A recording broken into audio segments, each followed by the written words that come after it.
Good afternoon. This is the August 1st, 2023 regular City Council meeting. Would you please join me in the Pledge of Allegiance? I pledge allegiance to the flag of the United States of America and to the republic for which it stands, one nation, under God, indivisible, with liberty and justice for all. That was a pretty good one. Madam Clerk, would you call the roll, please? Councilmember Harmon. Concejal Harmon. Councilmember Friedman. Concejal Freeman. Councilmember Oscar Gutierrez. Concejal Oscar Mayor Pro Tem Gutierrez. Alejandro Gutierrez. Alcalde interino Councilmember Alejandro Sneddon. Gutierrez. Councilmember Jordan. Concejal And Mayor Schneider. Ross. Concejal And we have Jordan, some ceremonial alcalde. items to read. Yes, item Tenemos el 1, tema Old Spanish Days ceremonial, Fiesta Old Week, Spanish, August 2nd through 6th, Days. 2023.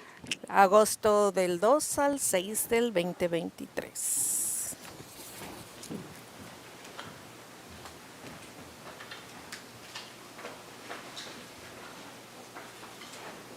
All right, very good.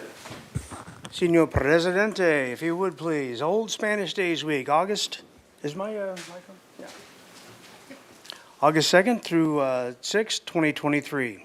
Whereas the year 2023 marks the 99th anniversary of Old Spanish Days, Fiesta in Santa Barbara, a nearly week-long event planned in 1924 by the Old Spanish Days Committee with support from the city of Santa Barbara to attract summer visitors to the area and to celebrate the reopening of the Libero Theater.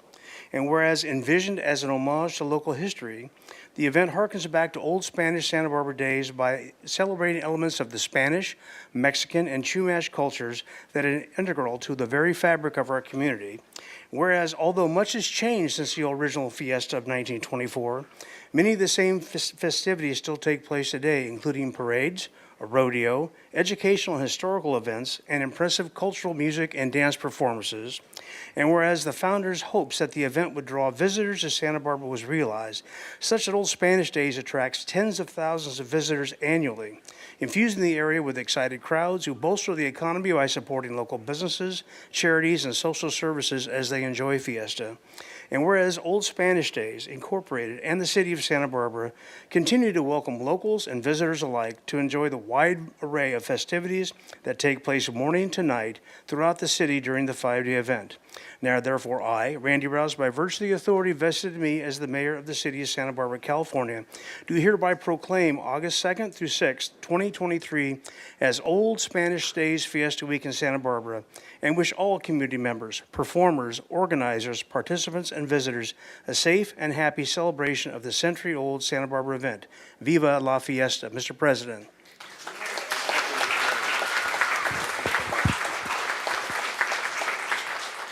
Honorable Mayor and members of the City Council, we have some special guests with us today representing Old Spanish Days, and we're going to ask them to join us here in the middle.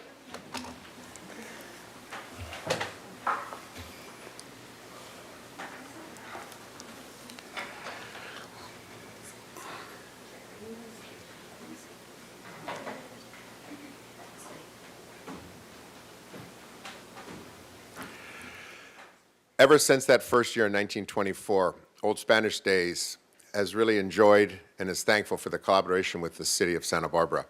It was actually here in these council chambers right after that first fiesta in 1924 that a group of businessmen got together and they decided to incorporate Old Spanish Days. Now, as we're in the 99th anniversary of that first fiesta, this entire community continues to celebrate, and it's something very special for Santa Barbara. Very few cities have something that has lasted so long and something that matters to so many people in this community. Fiesta is more than just the word party. It brings together family and friends, colleagues, and it really is something special. And it's that time of year right now where we all are feeling it throughout this community. We're looking forward to all of the events. And with us are Los Niños de las Flores. We're going to ask your permission. They have special gifts for you. We'll have everyone come in here. Please come on in. And this group serves as our ambassadors. They have flowers to present to each of you as they make their way up to right in front of each council member. They've had a long day. Today is the day of community service, and they have been at many retirement homes from Montecito to Goleta, throughout Santa Barbara, from the east side to the west side, San Roque and the Mesa.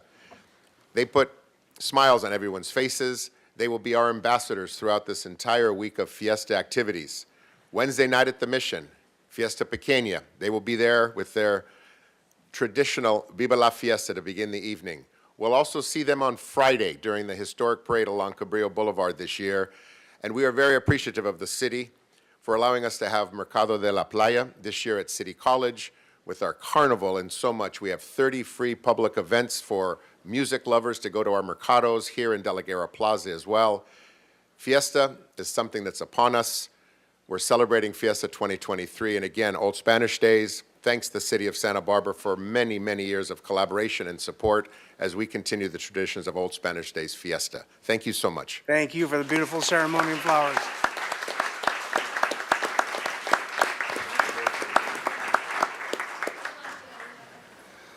We'll give them a moment to file out. In a moment here, Madam Clerk, you can read the second item. Certainly. Item 2, Employee Recognition Service Award pins. Thank you, Mayor Rouse, council members. This is the time of the month when we recognize the service anniversaries of our many fine employees. So starting with 5 years of service for the city, William Alva, City Attorney Investigator 2 in our City Attorney's Office. Laura Doubles, Housing and Human Services Manager in the Community Development Department. Jocelyn Martinez, Police Technician in our Police Department. Sarah Knowles, Senior Recreation Supervisor in the Parks and Recreation Department. Jessica Metzger, Project Planner at the Airport Department. Elijah Brower, Harbor Patrol Officer at the Waterfront Department. And with 10 years, Mike Wiltshire, Waterfront Director and Harbor Master at the Waterfront Department. With 15 years, Sadie Carr, Police Services Coordinator in our Police Department. Sergio Arriaga, Facilities Maintenance Supervisor in our Public Works Department. With 20 years, Senan Apparaccio, Environmental Services Specialist 2 in the Sustainability and Resilience Department. And with 25 years, and here today to receive his proclamation is Rich Hanna, Recreation Programs Manager, Parks and Recreation.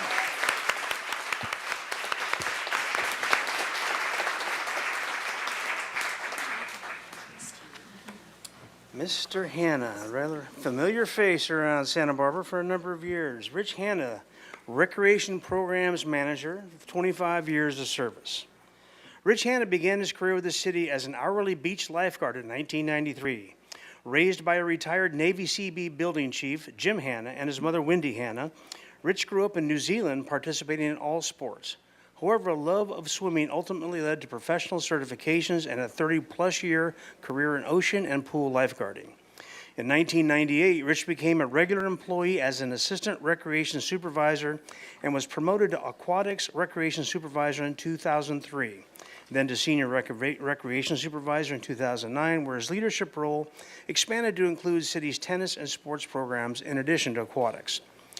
Assuming a recreation manager position in 2014, Rich oversaw the youth aquatics, tennis, and sports programs, worked closely with numerous community partners, and played a very key role in the renewal and oversight for the joint use agreements with Santa Barbara Unified School District and the Santa Barbara City College. As the Assistant Parks and Recreation Director from 2016 to 2019, Rich oversaw the Parks Division and became engaged in the department's renewal projects, including the Cabrillo Pavilion, Ortega Park, and Dwight Murphy Field. In 2019, Rich returned the role of Recreation Manager with oversight over the entire division. Throughout his career, Rich has mentored and managed a variety of staff teams and has been recognized by his peers, receiving the R.F. McFarland Sports Person of the Year Award in 2011 and numerous department awards. He is a longtime member of the Santa Barbara Athletic Roundtable and the Semana Nautica Association, including terms as president, promoting athletics events in this community. Rich and his wife Sarah live in Santa Barbara, and they value spending time with family and friends while enjoying times with their pets, hiking, swimming, and cycling. Rich, on behalf of the City Council, the residents of Santa Barbara, and your fellow employees, it is my pleasure to recognize your many accomplishments and thank you for 25 years of dedicated service to the City of Santa Barbara and the local community. Rich?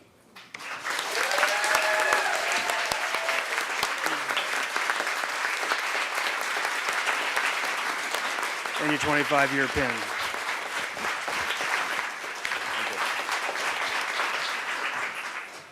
Mayor Rouse and council members, thank you so much for this recognition. I just have a couple of comments, and I promise not to go over my 3 minutes.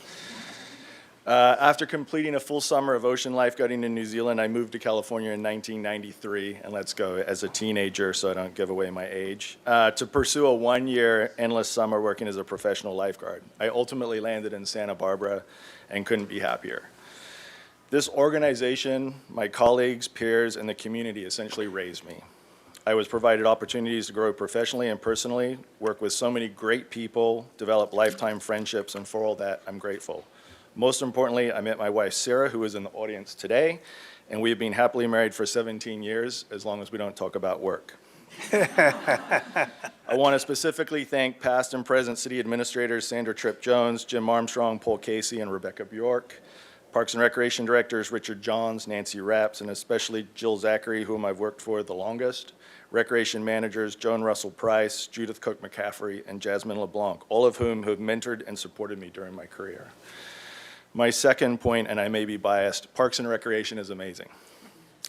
This department sets a very high bar, and I cannot think of anyone or their family who is in the chambers today or lives in this community and calls Santa Barbara home who have not benefited from Parks and Recreation, including using a city park, playground, beach, golf course, or a front country trail, sitting under the shade of a tree on a hot day, learning to swim, participating in camps or after-school programs, youth, adult, and senior sporting, recreation, and enrichment activities, participating with free legal services, food distribution services, or celebrating one of the many citywide special events we like to call here in Santa Barbara. For that, I want to thank my department colleagues who are here today, both past and present, and recognize all they do for the community. Thanks again for this very special recognition. Thank you, Rich. Well done.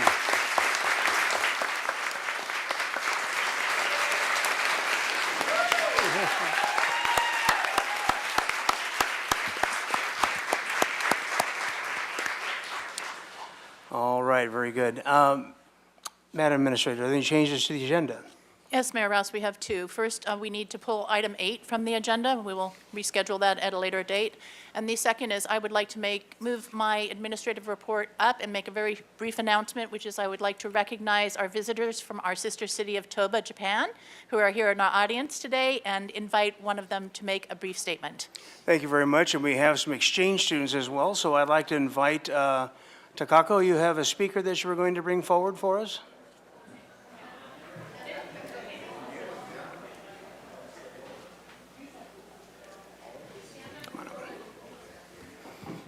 Honorable Mayor Rouse and council members, I'm so glad to be here today. I'm Sally Hamilton, a member of the Toba Santa Barbara Sister City Board. This is the 27th year that we have exchanged students with Toba, Japan.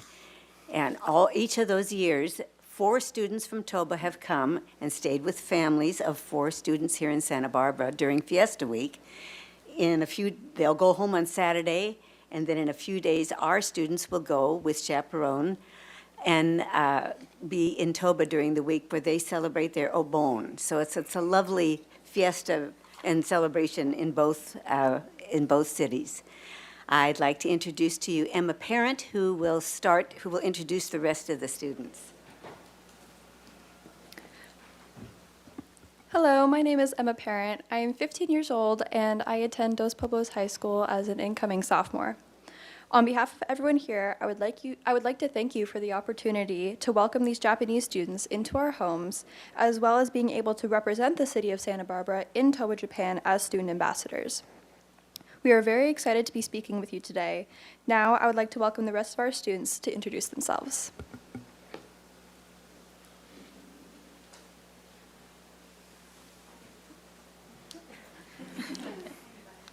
Hello, I'm Rihoka Shimada. I'm 15 years old. I like Santa Barbara. Yeah, nice to meet you. Thank you. Hello, my name is Charlotte Heimerl. I'm 15 years old and I attend Dos Pueblos High School. Hello, my name is Anna. I'm 14 years old. I like to dance. Sorry.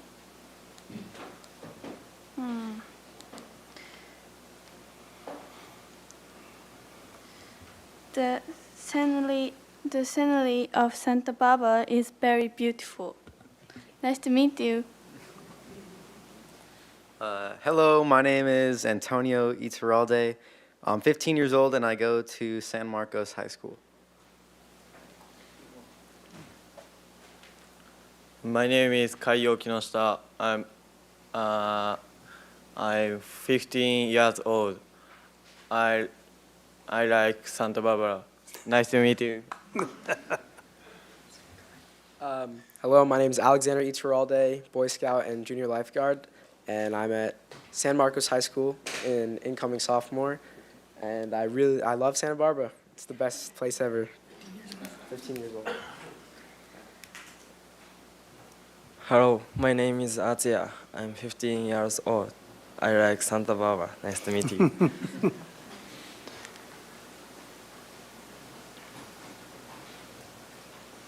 My name is Lisa Ishikawa. I am the chaperone for the Santa Barbara students this year and am honored to do that. Mayor Rouse, we just would like you to know that we very much miss the Paradise Cafe, but you and your group are doing a fantastic job with our local government, so thank you so much. Hello, I'm Yu Maeda. So at first, thank you for inviting us today. And actually, I was an exchange student 7 years ago, so I'm really happy to be here again. Thank you. Thank you. All right, very good. Thank you very much.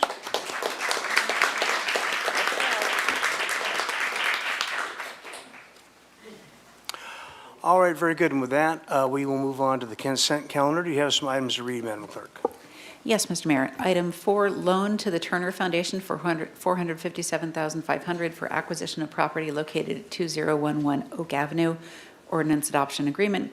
Recommendation that council adopt by reading of title only an ordinance of the council of the City of Santa Barbara approving a loan agreement to Turner Foundation in the amount of $457,500 for acquisition of real property located at 2011 Oak Avenue to be used for low-income transitional youth housing, to be secured by a deed of trust, and approving a 90-year affordability control covenant imposed on real property, and authorizing the Community Development Director to execute such agreements as necessary.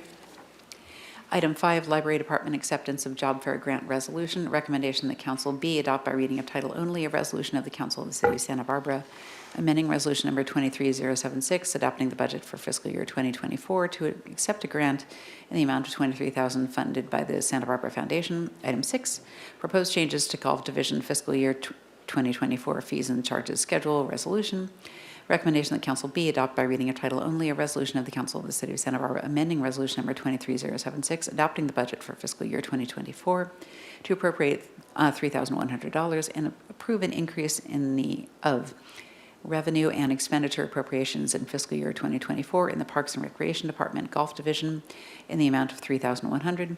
Item 7, resolution denying the appeal and upholding the decision of the Single Family Design Board regarding 1239 Farella Road resolution. Recommendation that council adopt by reading of title only a resolution of the Council of the City of Santa Barbara denying the appeal of Rose Wills, Charlie Voss, Derek Booth, and A. Michael Marzola to reverse the Single Family Design Board's decision approving a 3-story single-unit residence and attached garage and site improvements located at 1239 Farella Road and making the findings supporting the action.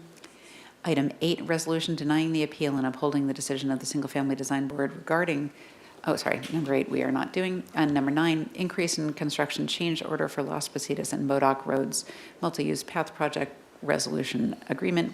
Recommendation of the council be adopt by reading of title only a resolution of the Council of the City of Santa Barbara amending resolution number 23076, adopting the budget for fiscal year 2024 to allocate available appropriations for the Las Positas and Modoc Roads multi-use path project. All right, very good. Are there any items from that need to be pulled by council? Ms. Sneddon? Thank you, Mayor Rouse. I'd like to vote separately on item 7. Which one? Sorry. 7. Item 7. Okay, very good. And there's also going to be a speaker on that, so we had that opportunity. And Mr. Jordan? I could ask a couple of questions about number 9, please. All right, have we read number 9? Yes, Mr. Mayor. Okay. And do we have staff on number 9? Do you need to vote on it separately, Mr. Jordan, or? Do you need to vote on it separately? Okay, so I have a couple of questions. Yes, your Public Works Director is here.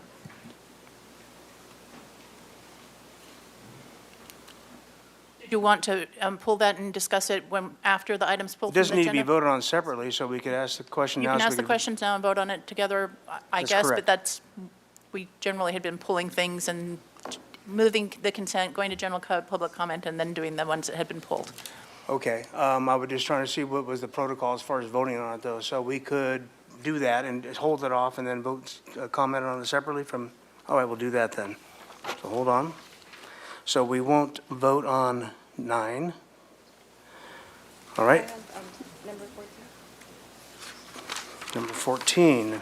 14 or 15? It's 14 on mine. For mine says Recreation 15. After School Program. Just so the director can give the public a little bit more. I think, yeah, I think, It's 15. yeah, it is 15 on mine as well. So that is 14, that's correct. Is anybody else's agenda different? All right, very good. And would you have you read number 14? It's number 9, still Las Positas on yours. Are we going by this one? Yeah, we're going to do that after. That's no, I just want to make sure the number. Yeah, we're going to do that. And also number 14. Madam Clerk, did you read that? I will read it right now. Item 14 is Recreation After-School Program Agreement. Okay, very good. So, and with that, I would entertain a motion on the balance of the consent calendar other than item 7. Item 8 has been pulled, so that's no longer under discussion. Item 9 and item 14. I'll move the balance. Move the balance by Friedman. Second by Herman.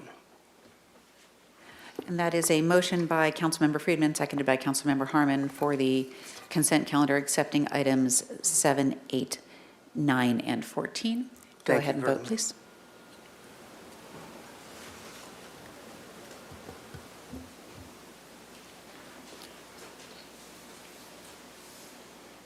Thank you. Those items pass unanimously, 7-0. Very good. And with that, we'll go to public comment. It's 3 minutes at the podium on subjects that are within the purview of this body. And we will limit comment to the subjects that are within this body's purview. The first up is Clint Orr.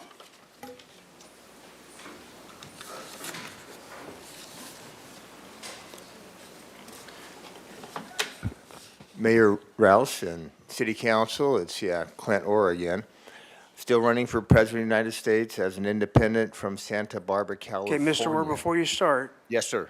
it's going to be within the purview of this body, and that is not within the purview of the City Okay, Council. let me go to a purview. Okay. What I'm doing is I'm starting the Coast Village Nonprofit Center in Santa Barbara, California, 93108. So I will have 7 nonprofits that I will be opening and sustaining. And the number one problem I have with Santa Barbara, we don't have a shortage of water. This is just a fantasy. We have a reclamation plant, we have a desal plant, we have plenty of water, but you guys hire 1,000 leaf blowers every month to ruin our air quality. I can't walk down a sidewalk in Santa Barbara, California, that's here, without having my eyes poisoned and without my ears piercing. Every restaurant, every stinking property, I don't want to say that, but every property leaf blows all day, every day. So we got to stop walking our dogs. It's against the Constitution. Nobody has the right to walk down a sidewalk at me with a gun and poison me. I disagree with that. Look at our sidewalks, they're disgusting. Get a mop and a broom. I mean, why are you hiring the people that are doing the jobs? I don't have a problem with them because they're ordered to do so. You guys hire Big Green to blow the tunnel down there at 93108. I mean, why don't, there's a point where you got to take the leaf blowers out of this situation and improve our air quality. Back in 17 and 18, we had 18 days of red. Why? That was both the fire and the debris flow. What did we do about it? leaf blowers. You got to get more, the leaf blowers got to go.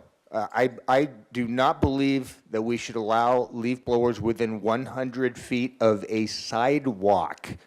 They shouldn't be going down the middle of our blacktop. That's not where they belong. They're blowing leaves. No, everybody takes a leaf blower twice a day and makes it to where you and I can't walk down the street, and our grandmothers and our kids and our grandkids. We are poisoning ourselves, and we have to stop that. So we got to stop the leaf blower disaster, get some buckets, and we have plenty of water. We sell water. Does Santa Barbara sell water? Yeah, we sell water. We have more water than anybody. So anyway, that's one of my biggest beefs, and yes, I am running for president. Thank you. Very good. Next speaker is Brian Rosen.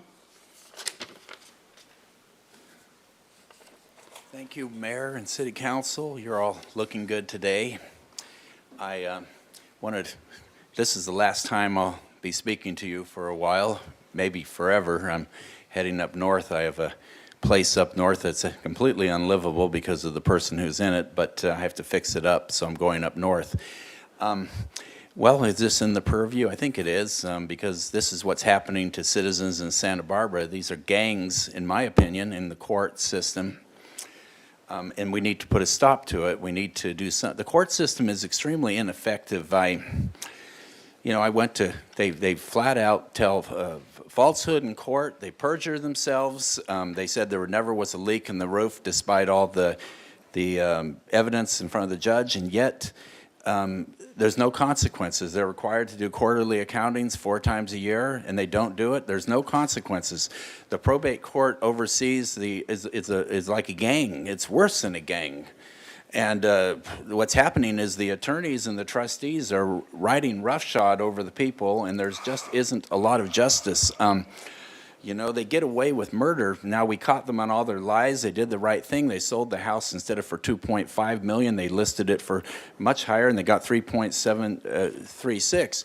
But then after they're proven with their lies, they're right back to their lies, and they do the right thing. They're right back to lying again. You get a crooked trustee. They find a crooked attorney, and they work together, and they use up all your family money. They exploit the family disunity to their own advantage. And it's wrong. It's just plain wrong. So this is a gang of thieves, in my opinion. I'm not saying there aren't good trustees, and I'm not saying there aren't good conservators, and I'm not saying there aren't good judges. But this is a ridiculous thing that's going on in the court system. I think the courts, I don't know, we need a new court system. We need some justice. They get away with stealing so much money from my family's estate. And I'm praying for justice. People tell me the probate system will pretty much side on the side of the trustees and the attorneys, but that's not a good attitude. We have to have not a good attitude. We just go on having an attitude that justice is going to be done. So in the courthouse, a lot of great injustice happening. And I appreciate you're all listening. I can't believe they tried to sell the property so cheap and to portray it as a tear down as perfectly private, beautiful Montecito property, because I think they wanted to tear it down and a $10 million house on it, and leaking with rain like a sieve, saying they never heard about a leak before.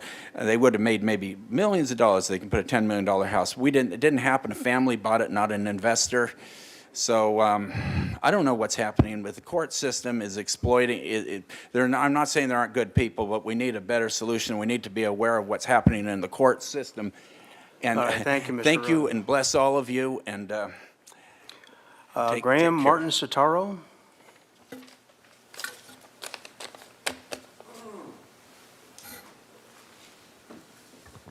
Buenas tardes. Feliz fiestas. I'm here to revisit the current issues in the waterfront operations that are inadequate and need reconsideration, like reducing rates during small craft advisories. In accordance with the Brown Act's intentions to guarantee public rights to open forums and participation, marina patrons should have been notified back in May when the budget was being presented, so we could properly deliberate if finances were being allocated appropriately. I recognize that we only have limited access to information, and there are many pieces that need to be considered. But from my perspective, from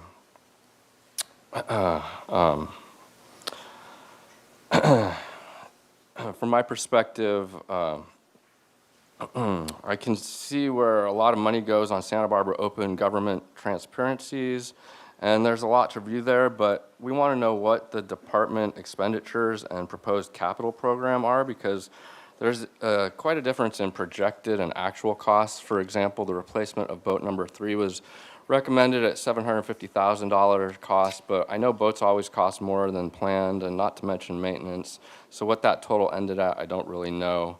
But comparing that to $175,000 allocated to dredging seems like a serious misappropriation of finances. And why the dredge was not here in October and November like it usually is,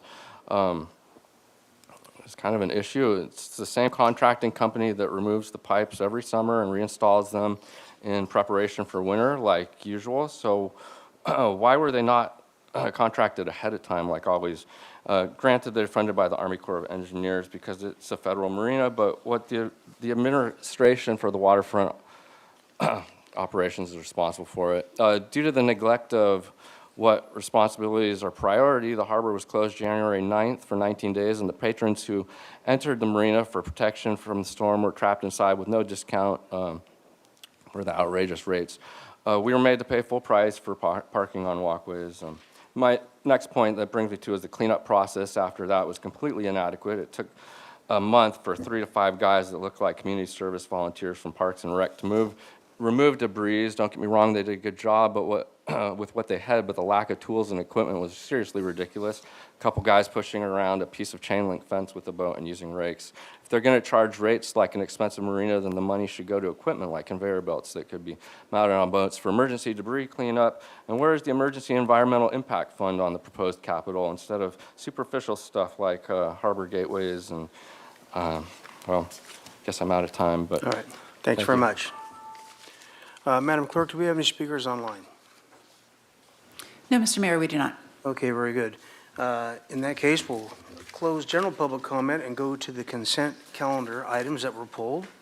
We'll begin with item 7, which I believe was Ms. Sneddon. I'd like to vote separately on item 7, but I believe you have public comment on that also. I'm sorry, I didn't understand. I just want to vote separately on item Okay, 7. so you have no comment, though? All right, very good. Yes, I do. And then we have one public commenter on item 7, Rose Wills. Ms. Wills, you have 3 minutes at the podium. Good afternoon, Mayor Rouse and City Council members. My name's Rose Wills. I live next door to 1269 Farella Road. I'm asking the City Council to reject the adoption of the resolution denying the appeal regarding 1269 Farella Road, based on the opinion that findings put forth by the City Council are inconsistent with information submitted by the applicant for 1269 Farella, and that those findings are not based on concrete evidence. Our appeal addressed the manipulation of figures and misleading information submitted by the applicant. When City Council asked Ellen Kokinda, the planning representative, if planning had checked these figures, her reply was that planning assumed that the figures submitted by the architect were correct and that planning accepted those figures. In other words, there was no oversight. Thank you for defining this project as new construction, because the existing home, which is perfectly fine, is going to be demolished. The architect for the project submitted for an approximately 3,300 square foot remodel. But if you examine the plans for the new 3-story house with a 2-story garage, it appears to be closer to 4,908 square feet.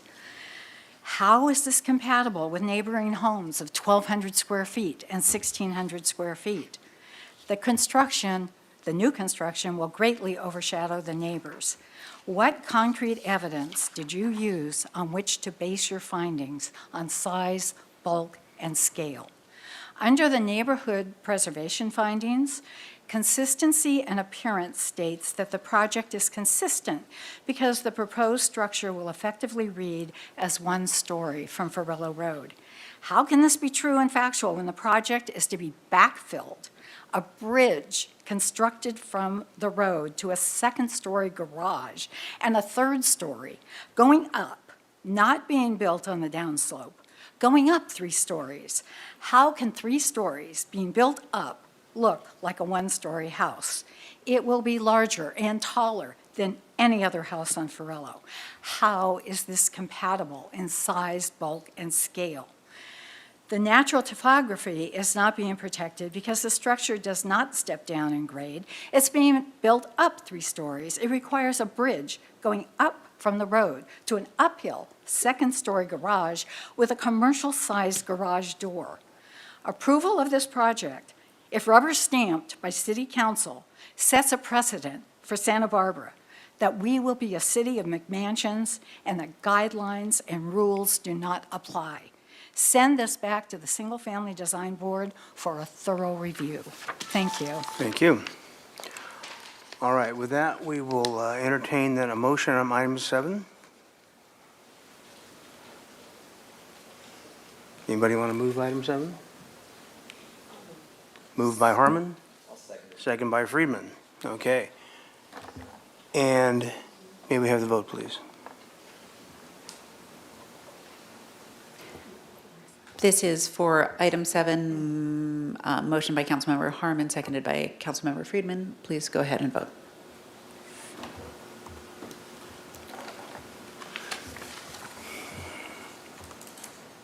Resolution passes 5-2 with Alejandro Gutierrez and Kristen dissenting. All right, very good. The next item is item 9, and that was the one that Mr. Jordan had some questions on, and we also need to vote on that as well. If we could have staff come forward for item 9.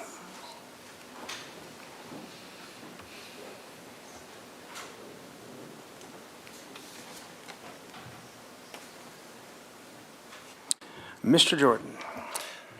Good afternoon. So just a question on weed control, since this is coming up. This is a question I had last week with the city administrator. So the staff report says that the project, with the exception of landscape maintenance, is complete. And then these are some change orders that don't seem to involve the landscape maintenance. And I'm sure you know this. I drive up, I mean, not that I drive up and down. I'm sure you know the status down there.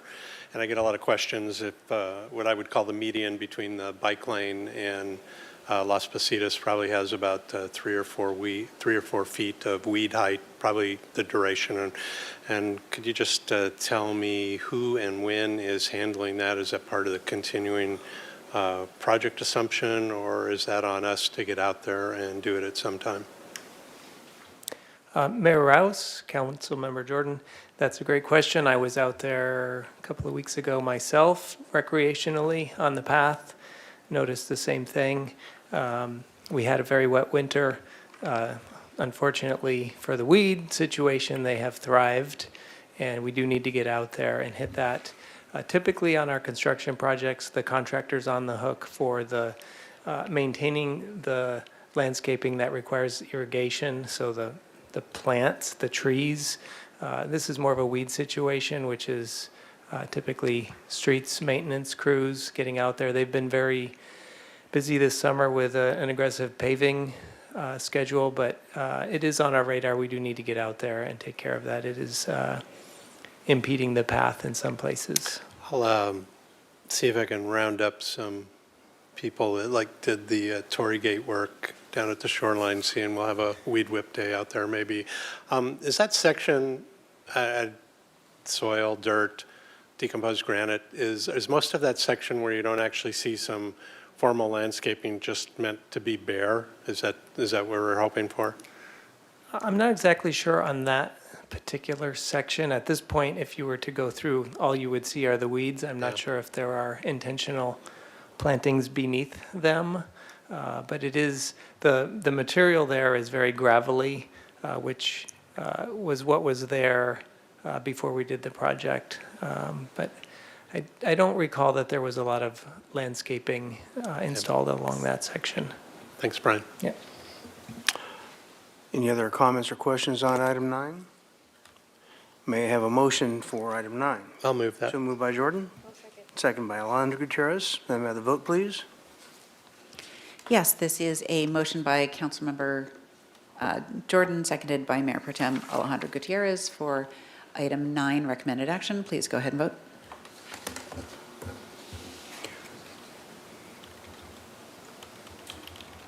Item passed unanimously. Thank you. And then we have item 14. I believe that was Ms. Gutierrez. Yes. I would like if Ms. Zachary can just give the public a little bit more information since we are going to be having the joint meeting with the school district on August 14th. Ms. Zachary. Mayor Rouse, Mayor Pro Tem Alejandro Gutierrez. The Recreation After School Program Agreement that's on the council agenda today is the annual program that we provide. This year, we're hosting it at 4 school sites: Adams, Monroe, Washington, and Roosevelt. And so the agreement before you is the agreement between the city and the school district for us to host that program. It will serve 220 youth, and it's currently almost fully subscribed. Thank you. All right. Mr. Gutierrez. I have a question. When it comes to, can I ask a question about that joint meeting on the 14th with the school district? Through the mayor, Councilman Oscar Gutierrez, I don't think that's appropriate this time. That's not part of this item or on the agenda. Thanks. All right, very good. If there are no further comments or questions on item 14, I'll entertain a motion. Moved by Alejandro Gutierrez. Second by Friedman. This is a motion by motion by Mayor Pro Tem Alejandro Gutierrez, seconded by Councilmember Friedman for recommended action for item 14. Please go ahead and vote.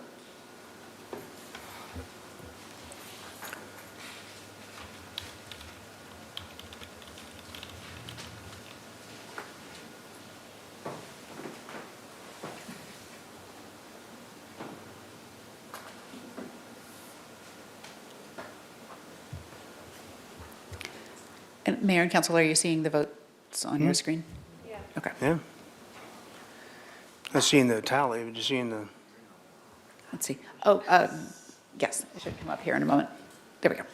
Oh, there we go. Thank you. Passed unanimously. Who was mucking up the system that time, huh? All right. With that, we are done with the consent items. Can we go to the council member committee assignment reports? Oh, we did public comment.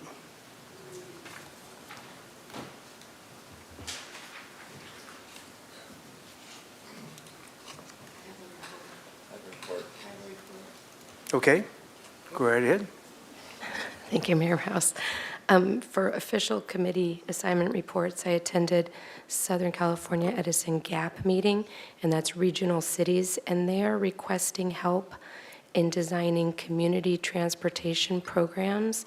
They're looking for what they called hyper-local programs to drive transportation electrification, and they have hundreds of millions of dollars on the table. So I will be bringing this to Sustainability Committee and looking for ways to go after some of that grant money, but also they're just really looking for ideas, and they asked us to bring that back to our councils to be thinking about things like microtransit or community car sharing or any other ideas. And then also to highlight this coming Wednesday, HLC will be hearing the De La Guerra Plaza conceptual plan, and I'm hoping that that moves forward. But if you're interested in that, that's coming up on Wednesday. All right, very good. Mr. Friedman. Since these are just our committee assignments, so I attended the Central Coast Water Authority Board of Directors monthly meeting. Very good. Mr. Gutierrez. I attended the Fire and Police Commission meeting, and they had a presentation from a City College professor that went over our justice system and commented on how our police have adapted to certain things that have changed in our justice system. It was really educational, and I encourage all of you to watch the broadcast if you're able to get informed on that. And Yeah, that's about it. Thanks. All right, very good. And since we already did our city administrative reports earlier, is that correct? Nothing from the city attorney? We will move on to the next item. If you have that to read, please, Madam Clerk. Item 15, agreements for fiscal year 2024 with Santa Barbara Alliance for Community Transformation. Ms. Anderson. Good afternoon, Mayor Rouse and council members. I'm Barbara Anderson, Senior Assistant to the City Administrator, and I'm here to present the agreements for fiscal year 2024 with the Santa Barbara Alliance for Community Transformation, also known as SB ACT. Ms. Liz Stotts, our Homelessness Programs Analyst, was unable to be here this afternoon, but please know that she directly oversees and manages these contracts, and the funding is allocated through the Community Development Department.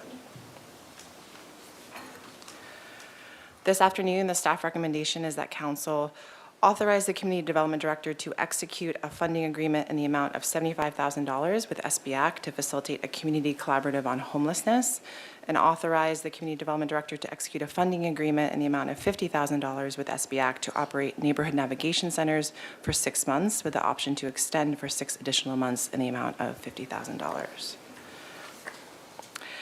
As a reminder, SB ACT is retained to facilitate the Act on Homelessness Collaborative and has for the past 3 years. This collaborative is led by a 25-member steering committee and includes regional action plans that are neighborhood-based and working groups that are more issue-based. Over the last year, the State Street and Waterfront RAPs were consolidated because partners were interested in knowing more about what was happening in the other regions throughout the city. The working groups were also consolidated with the County of Santa Barbara Continuum of Care working groups because the issues were aligned and the proposed project required more regional participation.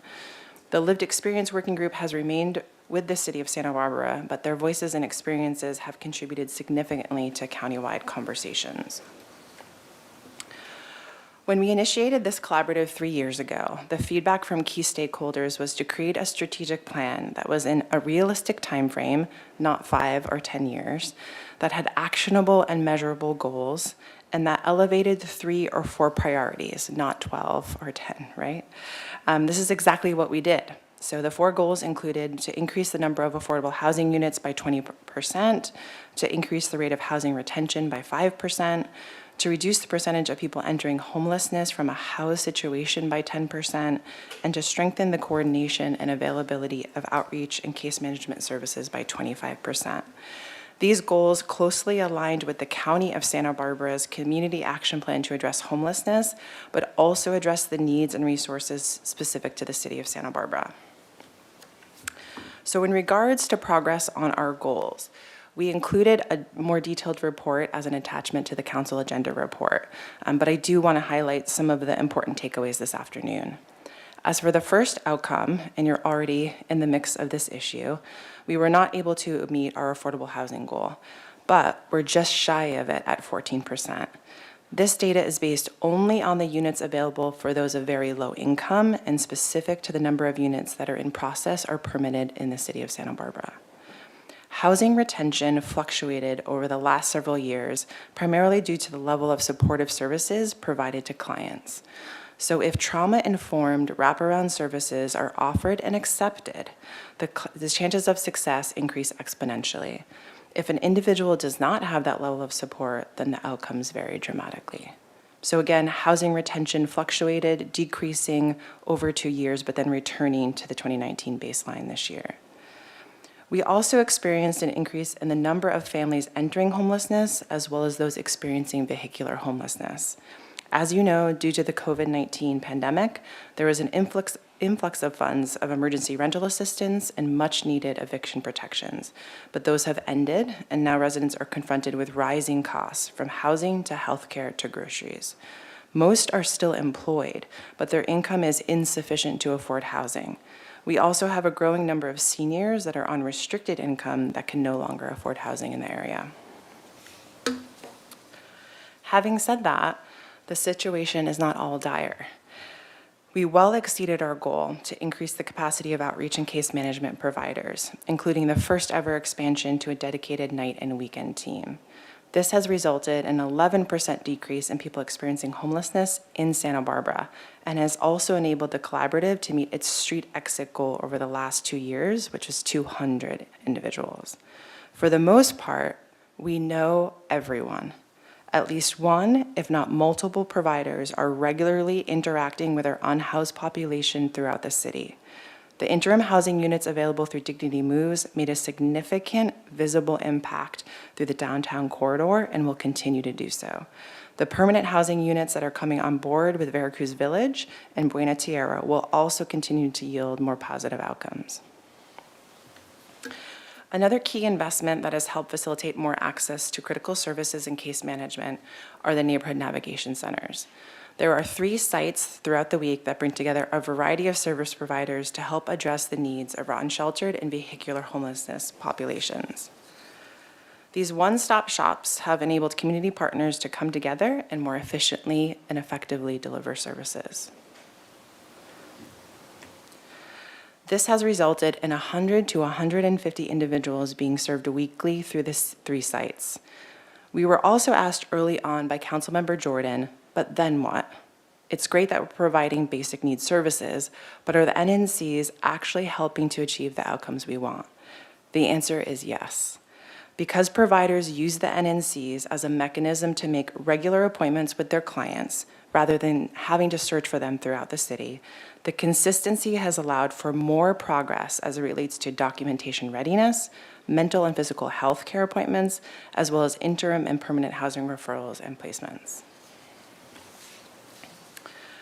So moving forward, given what we've learned in the past 3 years, City staff and SB Act are proposing several shifts in our work together and as a collaborative.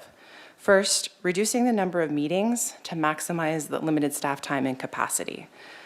This results in an overall reduction of costs from $100,000 the last fiscal year to $75,000 this fiscal year, which of course is much appreciated given the city's budget limitations. We are also proposing a hyper focus on issues such as addressing the high acuity of behavioral health needs among people experiencing homelessness. Honestly, there are a number of serious gaps in the system of care that need to be addressed, and I think all of us in this room have experienced that firsthand on a daily basis. We also continue to hear from our partners, residents, and business owners that more communication is needed to share what we're doing, what we've accomplished, and what we're learning along the way. Both city staff and SB Act have goals over the next year related to these objectives. And of particular importance is the proposed expansion to a South County collaborative. This was a recommendation from the Council's Ad Hoc Committee on Homelessness that was brought forward to the Act on Homelessness Collaborative Steering Committee several weeks ago, and without hesitation was fully supported and embraced. Not only do we have the majority of people experiencing homelessness in this region, but we also have the highest level of chronic homelessness. This requires a significant level of resources to address the needs, as well as more coordination and collaboration regarding the most complex and highest acuity cases. The jurisdictions in South County have also created by name lists to prioritize outreach services, and this will benefit us tremendously for those that we know are more mobile throughout the region. Lastly, and most importantly, a regional collaborative will enable us to access new and leverage existing resources to target them where they are needed the most. Lastly, we are proposing a 6-month contract instead of a full year for the 3 neighborhood navigation center sites. There are 2 reasons for this. First, we are continuing to look at alternate sites for the commuter lot and the Alameda Park locations to allow for more dignity in the delivery of services. We learned during the inclement weather that it was difficult to maintain consistency in service provision and that an outdoor location doesn't offer as much privacy when connecting with clients. Moreover, we are also looking for a physical site to serve as a daytime workforce development and neighborhood navigation center that would replace the NNCs. The search has been a difficult one, but we've had the full support of your leadership and the expertise of city staff to help us every step of the way. In closing, we want to reiterate that the staff recommendation for council is to authorize the Community Development Director to execute a funding agreement in the amount of $75,000 with SB Act to facilitate a community collaborative on homelessness, and to authorize the Director to execute a funding agreement in the amount of $50,000 with the SB Act to operate the NNCs for 6 months, with the option to extend for 6 additional months. Thank you for your time this afternoon, and of course, I'm available for any questions. Thank you very much. Questions from council, Mr. Friedman. Thank you. I have a few questions, and they're kind of, most of them are interrelated. Could you just help us understand the relationship with the county? In particular, behavioral wellness, and then alcohol and drug services, well, also mental health, and how is this going to help that, foster that collaboration, and how can we get those services enhanced? Because that seems to be where one of the greatest challenges is. Mayor Rouse and Councilmember Friedman, great question. So right now, the Santa Barbara County Continuum of Care, which addresses issues surrounding homelessness, is facilitated through housing and community development, not behavioral wellness. So behavioral wellness is a stakeholder, but does not lead its own Continuum of Care facilitated work group or its own collaboration to address specific issues related to people experiencing homelessness. So the level of coordination is specific to a South County Coordinated Outreach Team meeting, which is case managers as well as other jurisdictional representatives bringing high acuity priority cases to the attention of the county. Again, behavioral wellness is there, but not necessarily the facilitator of that meeting, as well as other scheduled meetings and engagements that we have behavioral wellness regarding these cases. So outside of that, again, it has been challenging for us to have the level of coordination that's needed. And I will say across the South County region in particular, we are dealing with a level of high acuity cases that are not meeting the threshold for critical care and services offered by behavioral wellness. And we honestly do not have a lot of other options for them. So in a way, we have more collaboration, but I would say direct with behavioral health, it has not increased over the last several years. So when you say that we have more acuity cases, but they don't meet the thresholds, can you just articulate what that means? Help me understand that. That seems to be a key issue for us. Absolutely. So Councilmember Friedman, you're entirely correct. So one, the capacity of behavioral wellness to accept referrals for the number of individuals that are demonstrating co-occurring behavioral health disorders, co-occurring substance abuse disorders, and beyond is limited. So they are trying to increase their staffing capacity, but as you all know, we're all having trouble kind of hiring and retaining staff for that purpose. That's one. Two is the level of need we're seeing and the acuity of need that we're seeing across the city is more so than what people have experienced in their entire careers. So the Deputy Director of Behavioral Wellness shared this in a community meeting several weeks ago. He's been in this field for 40 years and has not seen the level of substance abuse that we have seen and are continuing to see, the number of overdoses as well as the number of overdose-related deaths. A good portion of what these experiences are among people who are unhoused because they're self-medicating because of trauma or they have other addiction disorders. Lastly, the services provided are voluntary. So there has to be a willingness on behalf of the client or the patient to accept those services and continue on meeting and making their appointments. So challenges across them knowingly being able to do that, having the ability, again, because of their substance abuse or other disorders, being able to have the knowledge, understanding, as well as the transportation and access to these appointments are all hurdles that need to be overcome on a daily basis.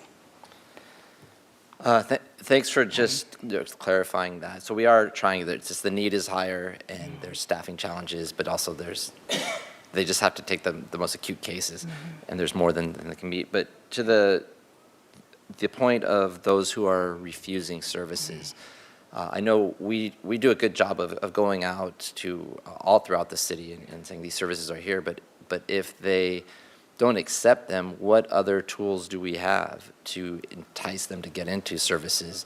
Or do we just have to wait until some type of behavior takes place that we have enforcement tools, or are there other tools besides enforcement that we could get them in there other than voluntarily if they're refusing? Mayor Russ and Councilmember Friedman, I think the sentiment across providers is that, these individuals aren't resistant to services. They have broken trust, fallen out of the system for a variety of reasons, and it takes a lot of time to build trust and rapport back with them so that they feel comfortable enough to embrace a level of service delivery. So what we've been doing is increasing the presence of our outreach teams, right? So essentially, we annoy them into accepting services, and/or if they continue to decline or reject those services, it does often lead to an enforcement issue because their behaviors, they succumb to their behaviors and they're doing illegal activity that PD is called for their service and has to respond to that. Okay, thank you. Just 2 more questions.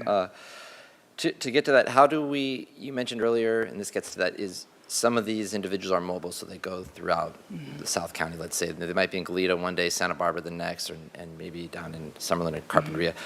How are we, aside from tracking them, how are we having a continuity of services so that when they go, we don't have, their city of Goleta says they're ours, and then they have a whole history with them, and then there's an issue that comes up in Santa Barbara. Rather than starting over, how do we coordinate that so that it's not starting over every time they're in a new jurisdiction?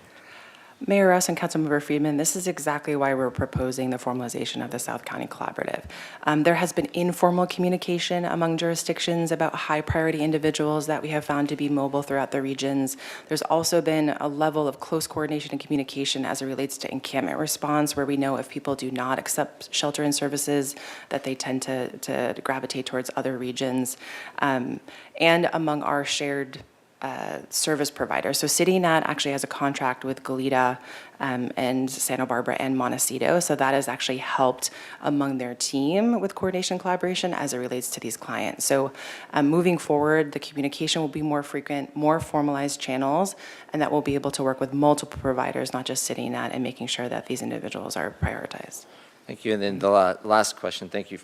This will be very helpful in terms of just getting the services and tracking them, is a lot of what the measures we're taking now that you just described, we've been doing up in the upper uptown, in particular Hope and Hitchcock area, which has had a lot of issues recently. And can you just, I know you've been receiving a lot, I have as well. Can you just speak briefly to what we're doing up in that part of town? Yes, Mayor Rouse and Councilmember Friedman. As I mentioned in my presentation, we have seen a significant increase in the number of people who are experiencing vehicular homelessness. This is often the first resort after losing their housing unit, whatever that may be, a rental, or again, they might succumb to losing a home that they've owned over multiple generations. So again, more individuals living and residing in their vehicles, and that those vehicles can be oversized, but they tend to be RVs that are a little bit more comfortable to be able to reside in. So we have changes both in our enforcement tools. Our oversized vehicle ordinance was updated with recent engagements we've had, or court agreements that we've had as a result. And 2, it requires a level of outreach, again, and intensity that we're experiencing among our most chronic homelessness individuals, right? So vehicular homeless individuals aren't necessarily chronically homeless, but they very justifiably so feel like they do not need the level of support that people who are living on the streets need. So they often deny that level or offer support multiple times before they really understand what we're able to offer them. So outreach through CityNet is offered. Good Samaritan is a county outreach provider that works, again, with any level of people experiencing homelessness. But New Beginnings and our Safe Parking program has an outreach team specific to people that we observe are experiencing vehicular homeless. And along Hope Avenue, as well as the commuter lot and Dwight Murphy, were our top 3 areas with vehicular homelessness impacts, are getting regular outreach multiple times a week, sometimes multiple times a day, and have been for the last several months. So there's someone being proactive in offering the services that are available. 2, we have both our environmental services code enforcement team that again is dealing with litter, illegal dumping, other things that again are impacted by folks who tend to reside regularly in these areas. That's happening at least twice a week, if not 3 times a week. Third is our law enforcement actions, right? So multiple notices are required for oversized vehicle ordinance. Parking enforcement can also happen in these areas, again, if people are illegally parked as they reside in their vehicles. But it tends to be the last resort. As a city, I appreciate that our team approaches with compassion and outreach first. We do that multiple times, again, to see if there's a level of rapport that can be built and a level of openness as a result. And then we work with our law enforcement partners for enforcement thereafter. Thank you. Yeah. Mr. Jordan. Thank you, Mr. Mayor. A couple of quick questions, and I just have some more questions along the same lines. There was a slide that said what percentage we have in the South. 56% of the county's homeless are in South County, right? I'm just going without saying, would assume that number is higher for in the city of Santa Barbara, right?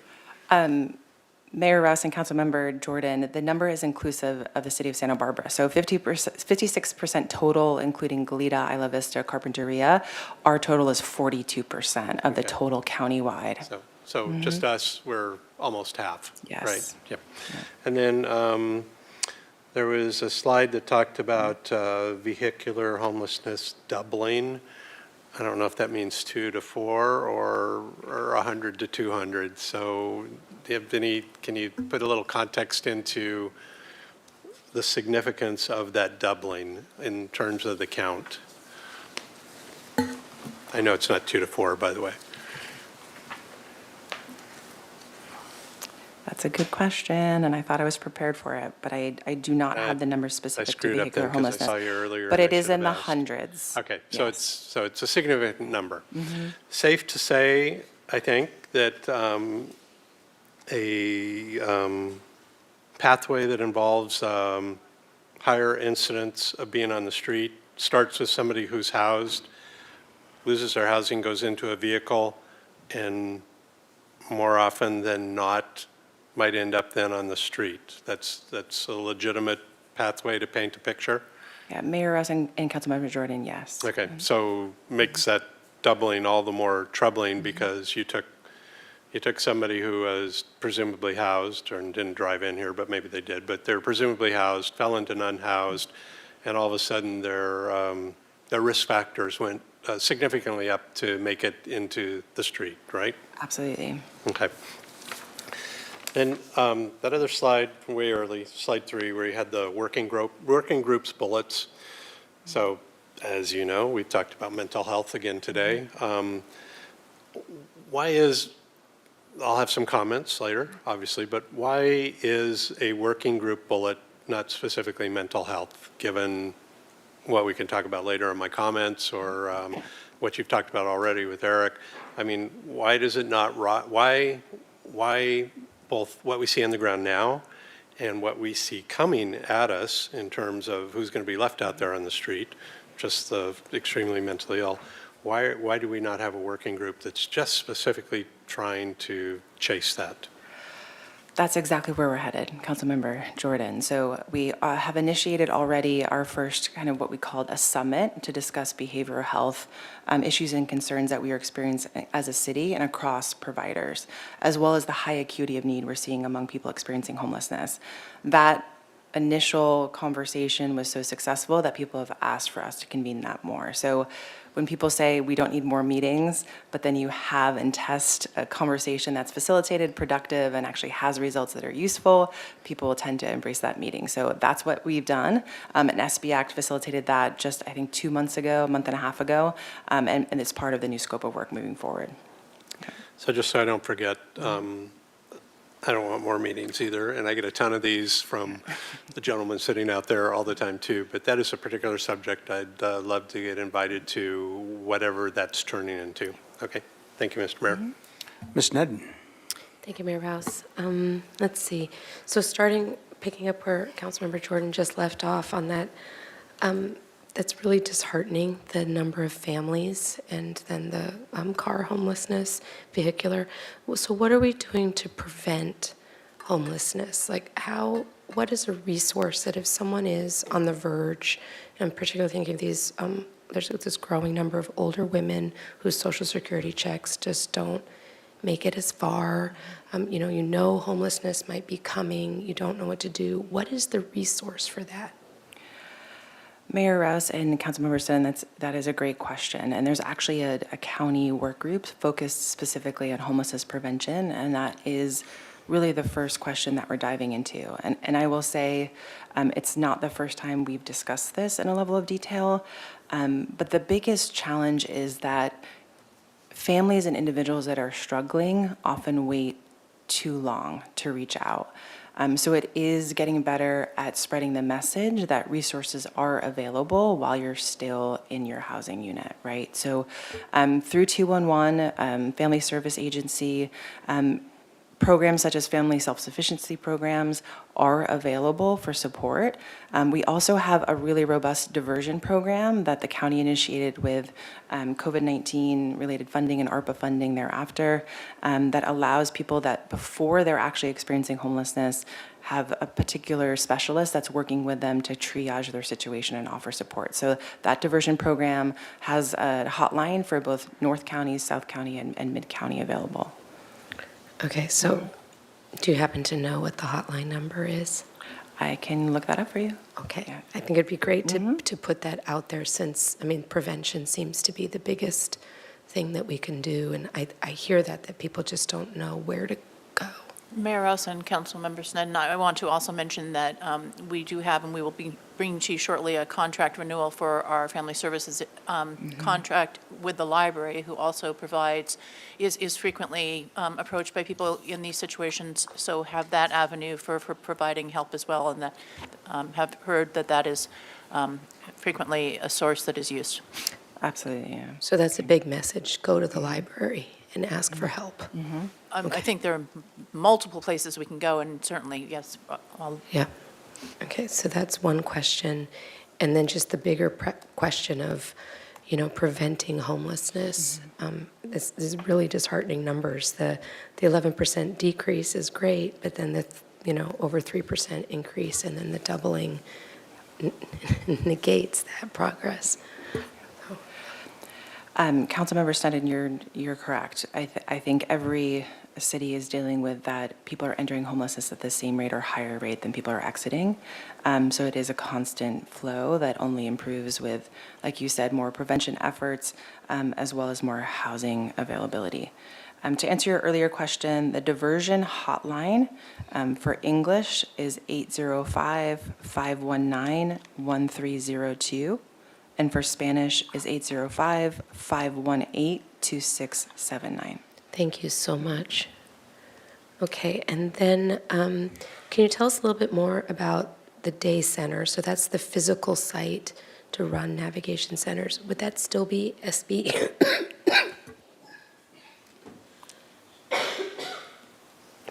Excuse me, would that still be SB Act? Mayor Rouse and Councilmember Sneddon, yes, so the idea of the neighborhood navigation centers and the 3 sites and kind of the pop-up style of service delivery was because we weren't getting support for a physical site throughout the city.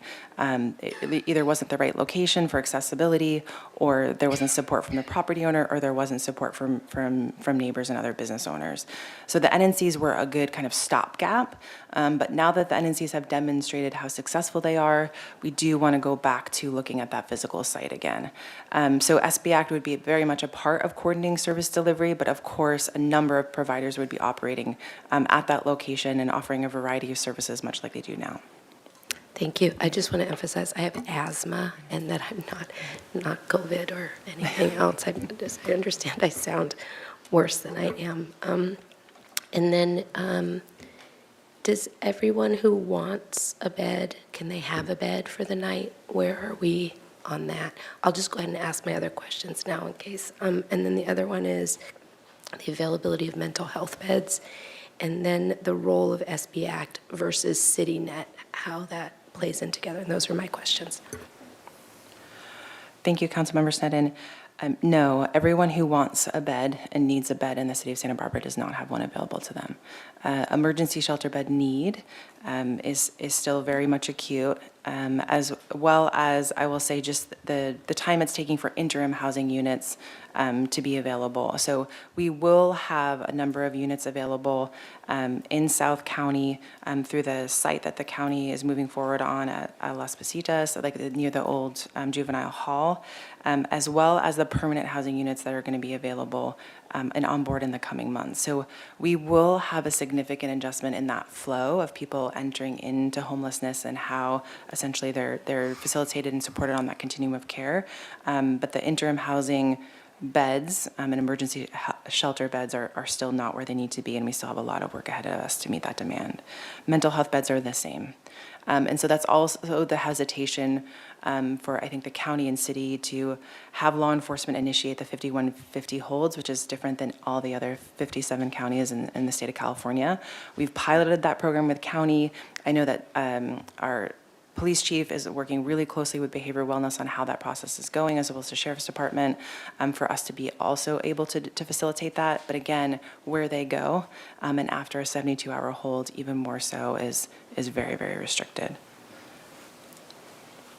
And I think you had a question about SB Act and CityNet, correct? So SB Act is the facilitator of 35 plus different organizations coming together that are all working to address homelessness in some level or capacity, right? So there's been a lot of sentiment of like, we all need to be steering and moving in the right direction for us to be effective. And we also need to make sure that as money comes into these organizations, that we're measuring the outcomes that we're all striving towards. So the role of SB Act is to make sure that we're going in the same direction and that we're accountable for the resources that are being directed to homelessness in the city. And they also work in the Neighborhood Navigation Center as a coordinator of different providers to be able to organize what's delivered at each of those sites. CityNet is a direct service provider and offers outreach and case management services. So if an individual is experiencing homelessness and says, I want help, I need help, I want shelter, if they're dealing with issues of behavioral health or other basic needs, CityNet is their first point of contact, I will say, in the city. So whether it's emergency or crisis related in terms of people experiencing homelessness outside of a public safety issue, as well as day-to-day outreach throughout the entire region.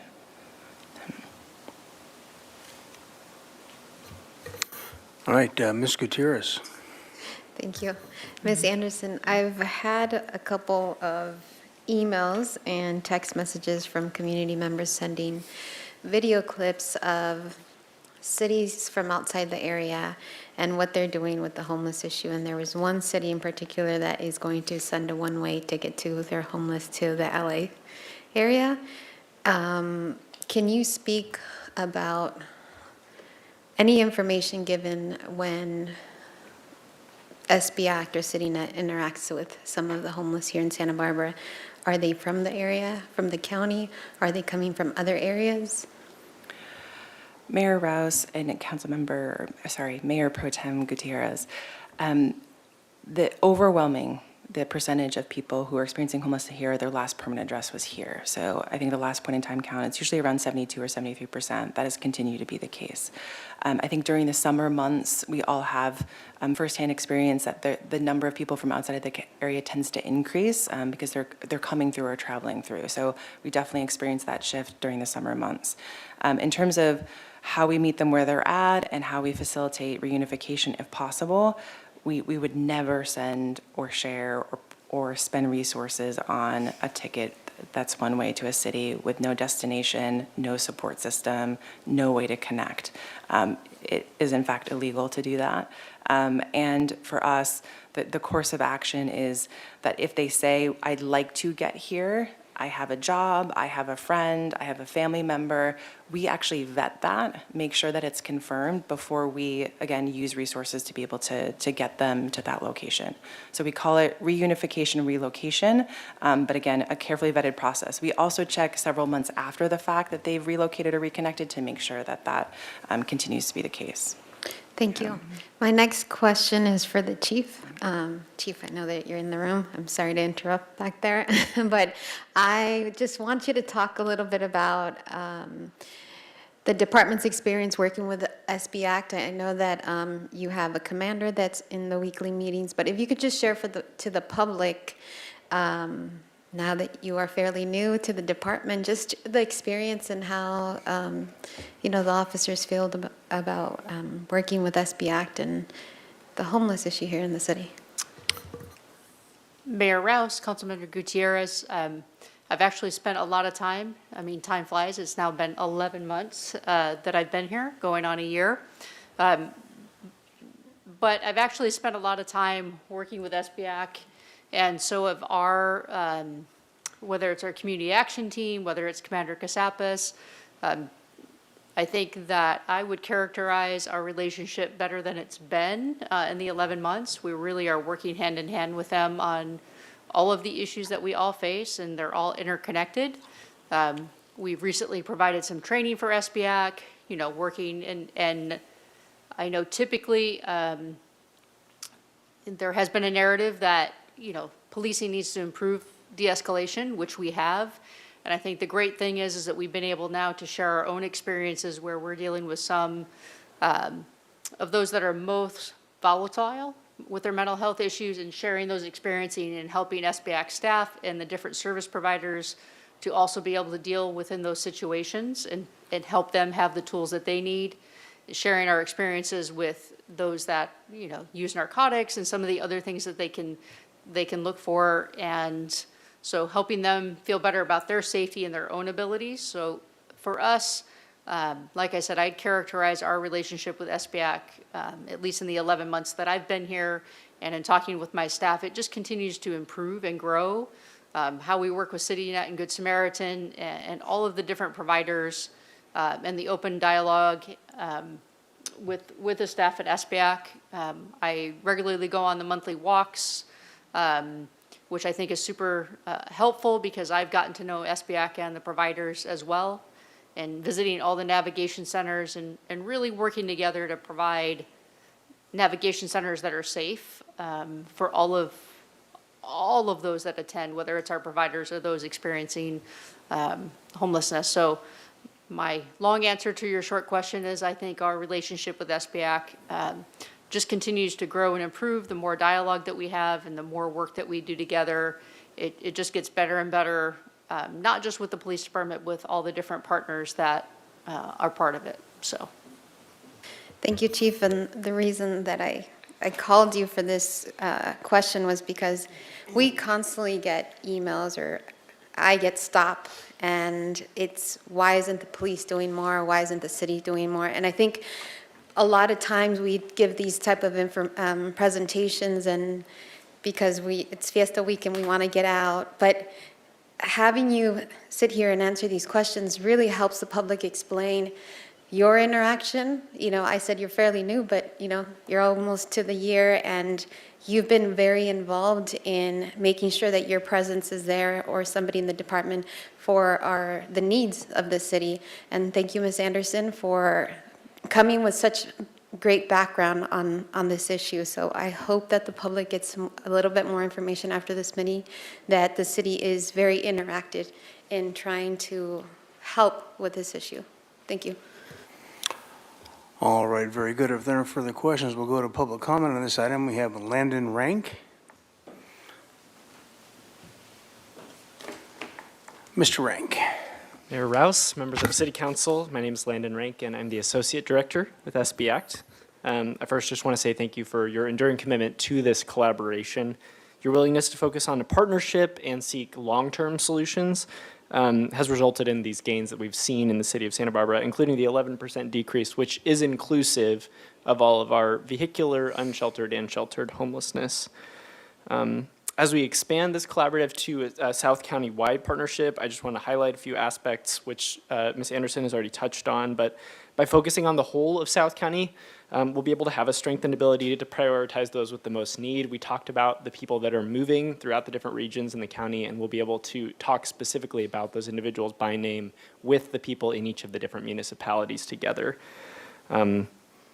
I also want to just mention with behavioral health, we know this is a nationwide crisis that we're seeing, and we know we've all seen here that our most vulnerable neighbors are some of those who are most deeply impacted. And so by having this collaboration expand to a region-wide partnership, we'll have more resources at our disposal, more flexibility as to where we're able to direct people and be able to just provide more support in general. So we look forward to sharing and witnessing all the progress with you that we see over the next year. All of these complex interlocking issues, homelessness, housing, substance abuse, mental health, they require all of us at the table. And so we rely on your support to ensure that everyone stays engaged and continues to prioritize this city's needs as well as proactive solutions that we can do together. So thank you. Thank you very much. Ms. Gorman, do we have commenters online? Yes, we have one hand raised. We have Al Ortiz. One moment. Al Ortiz, you can unmute yourself and go ahead. Yes, Ken, this is Al Ortiz on behalf of CityNet. I just wanted to speak up just on behalf of our leadership team and the work we've been able to collaborate with SB Act and the difference they make over the past 3 years with exactly what Landon and Barbara said, which is connecting all the different supporting resources that can give back as much support into the community. The growth of everyone coming together when there's been concerns with individuals, with businesses, and specific designated areas that at sometimes throughout the year have a little bit more congestion than others. We're able to identify those. And like Chief Gordon was mentioning, now giving the community kind of access of where it goes. So when the information is able to go to somewhere like SB Act, who has multiple connections now growing throughout the county, being able to get that information directly to us to be able to provide that support as quickly as possible for the community.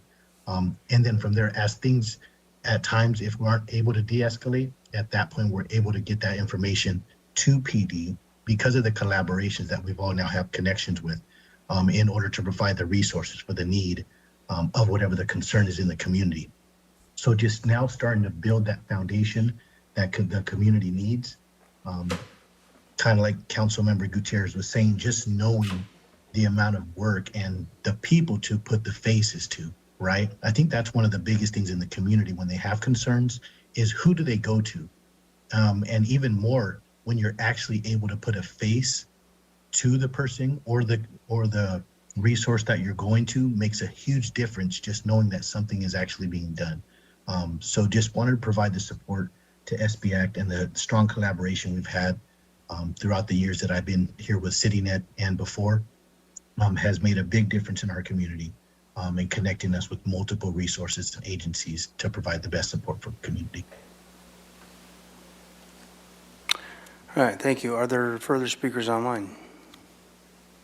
No, Mr. Mayor. Okay, very good. With that, we'll go back to council. Mr. Friedman. Thank you, Mr. Mayor. First, I want to thank Ms. Anderson for the presentation. Also, I want to thank Ms. Stotts, who I know if she was able to be here is an integral part of the work that we're doing here at the city. And thank our chief for all that you're doing with the department and just being out there and looking at de-escalation practices and just being another resource for us, aside from the enforcement side, but otherwise as well. And so for today's item, I'm supportive of moving this forward today. And we are in a much better place because of our partnership with SB Act than we otherwise would be. Addressing homelessness is such a complex, multifaceted issue that is, to be honest, it's beyond the scope of local governments to address. It's federal, state, community-driven, and there's so many pieces to it. But to the extent that we can get everybody working on the same page, we get ahead of the game and we are able to really address the needs of individuals, but also look at the community as a whole. Rather than focus on street by street, individual by individual, we're looking at the whole system. And that's what SB Act has been able to do. And I am pleased that the recommendations of the ad hoc committee, and I want to also appreciate Councilmember Snead and Councilmember Jordan for your work on that. It was about a year-long process or so, and we met with a lot of people as we reported out, and individuals, different agencies, and to have our first recommendation coming forward is very positive on that, and to have a specific focus on the South Coast because the issues here are different than in North County. They're same, but they're also different. And to have that focus here across the jurisdictions and to be able to keep the continuity of services rather than just once somebody crosses the line, starting over is a key aspect of it. And with the neighborhood navigation centers, I'm pleased that there is still the priority to find a permanent place. That's a high priority for me. I won't speak on behalf of the council, but I'm sure it is. But just personally, because when it's in the parks, it's there are impacts to the neighborhoods when we're having them in parks. And we've received comments from some of the neighborhoods and neighbors in the parks, but to have a permanent place, and it will also, once again, that will be a location that people know where they can go, get the services they need, and get the first step in the door, help build that trust that will ultimately get them to accept the services in many cases. And I think ultimately we do need to continue to work with the county to improve the relationship, and if there is any advocacy we can do collectively, the City of Goleta, City of Carpinteria, us, and the county, to work with our local legislators, state legislators in particular, or federal, but to address what some of the barriers are and some of the barriers to entry, because there are many individuals who need the services and they can't have them until they go further down, further into homelessness. And the earlier we can help people before they get to a crisis, the better off they'll be. But many of the programs don't qualify until they have a certain level of mental illness or addiction or what it's not. So, and then the other thing that just it's occurred to me, and we've talked about it, Barbara, and I'm reading a lot about it, is when we say homeless, it actually bunches everybody up into one category, like they're all the same and all their issues are the same. But I think that as we talk more with SB Act and our partners, is we start to see the differences. And so there are those who have mental health issues, and then there's who have addiction issues, and sometimes they co-occur. And those that are temporarily homeless, that maybe it's their first time they've ever experienced it. And to the extent that we can start to recognize those rather than just an all-inclusive term, what it does is it says we can, if we're saying someone who's newly homeless, then we can say that, hey, these are different services, and it might be you just need a security deposit to get back into housing. And then that is an issue where we've really helped that family right away. So just the way I'm looking at it more is how do we differentiate between those two? Because with addiction in particular and mental health, but addiction, it's really difficult because they're very service resistant. And there are programs, but if they don't want to go into them, it continues to have severe impacts in neighborhoods. So again, this is a step in the right direction to trying to address those issues and at least come up with a better plan than we have. So thank everyone for putting it together. And I also want to thank Mr. Rank for coming today and the partnership with SB Act. I think it's been very valuable. And like I said, we wouldn't be where we are, and we'd be a lot worse shape without you. And so I'm very pleased to move this forward today at the appropriate time. Mr. Jordan. Thank you, Mr. Mayor. I'd just echo everything Councilmember Friedman said, and happy to move this along. And then I'll go into my cup half empty routine. So to me, we should be hearing real alarm bells on the pending, what it's going to look like soon. It's like we've paddled some more, and we've crested a wave, and we actually see something we can ride for a little while in terms of housing opportunities that are within our grasp. They're sitting there looking at us. Not only the one out on Hollister, there's one, I don't know if you can call it mid-county up in Lompoc, that'll theoretically even keep people from coming our way who are coming to the services, because the services will be there for little houses too. But at the end of the day with those, we're going to look up and we're going to see the single worst, in my opinion, the single worst perceptive problem of homelessness still left with us, and that's the people with serious mental health or drug or alcohol addiction still on the street. Those are the people who cause the most fear, perceptions of fear, uneasiness, whatever else. And there is currently just no tunnel to even get into and see the end of the tunnel on that. There's no funding, there's no resources for it, there's no place to take them. And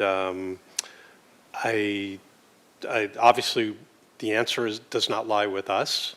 The answer lies with either a county government or a state government, between them, whether it's originating with the state or originating with the county, and being able to address those services. If you give me a moment, I'll tell you a story from yesterday, and some of you know this young lady, Barbara, who lives every night at my employer's outdoor stairwells.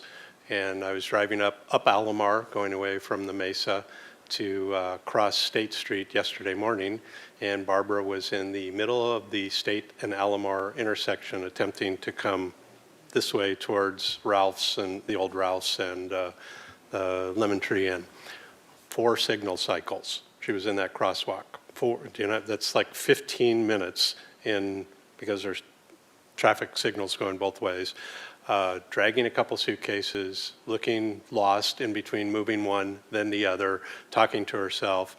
Now you're going to ask, why didn't I get out of the car? Because I've had conversations with Barbara before, and any conversation with Barbara leads to her screeching at you for another half hour. She's very defensive. Everybody knows about her. City knows about her. The county knows about her. Landon knows about her. So the silly thing is, she doesn't rise to the level on paper right now of a threat to herself or to others, which is simply amazing. And that is one of the consistent issues that you see across this, this group of individuals who are out there right now and will be increasingly the majority of our problem left out there as we're able to ride this wave to more little homes and housing opportunities. Eric's kind of danced around it nicely in collaboration with everything else, but I think we're to a point where we actually need to be taking just harsher action for ourselves to advocate and demand the type of programs and services and allowances that aren't happening right now. Talking with Barbara this morning or yesterday, I know that there's conservatorship issues being worked upon the state that would lower the bar, but that's being worked on where the need is right now. It's almost like we're in this point now where we have this inverse relationship on who's the most needy and most highly exposed person to get off the street is being handled in the slowest possible manner. We can find housing for those who are willing to go into housing, and we're seeing that more and more, and we can do nothing about those who are dual diagnosed or have serious mental illness problems. And that needs to change. I don't have an answer. It's above my pay grade. I think it's above the city's pay grade generally, but we need to start asking those hard questions of those people who provide those services, who don't have the resources for them, and where do they get those resources? And we need to be asking hard questions to those people too. So whether that's our county electeds and our state electeds or even our federal representatives, I think it's to the point where we need to get out in front of that and not just continue to wait for that happening. So. Thank you, Mr. Mayor. All right, thank you. Yeah, so I've been around for a few task force and 10-year plans and all the things we've done, and we actually are making more progress in this last year than I've seen the entire time I've been around the city. And I think that we have engaged good partners, and I think we have a much better strategy than we had before. Would love to see us, and I know this is a bit above our pay grade as well, the treatment bed issue is one of the biggest issues, and that's something that the collaborative needs to work towards to get a hold of. I agree with Mr. Friedman that, the parks themselves are not navigation centers, should not be. We need to have real brick and mortar places for people to seriously navigate and for professionals to be able to deal with them. So that's a big goal for us, but the neighborhood navigation centers have really got to be a big priority. But with that, I would entertain a motion. I think there might be one forthcoming. I'll move the staff recommendation. First by Friedman, second by Alejandro Gutierrez. Everybody understand the motion? It's just as the staff has it written up there. Very good. This is a motion by Councilmember Friedman, seconded by Mayor Pro Tem Alejandro Gutierrez for the recommended action. Go ahead and vote, please.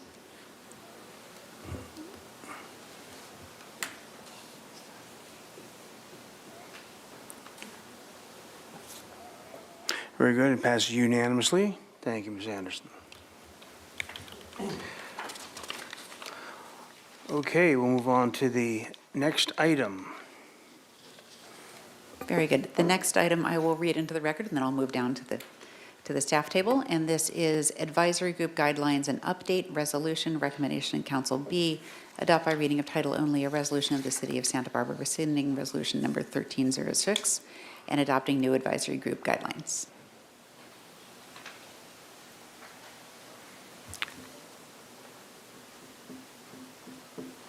Do we have a staff presentation? Mayor Rouse, yeah. There you are. Ms. Gorman.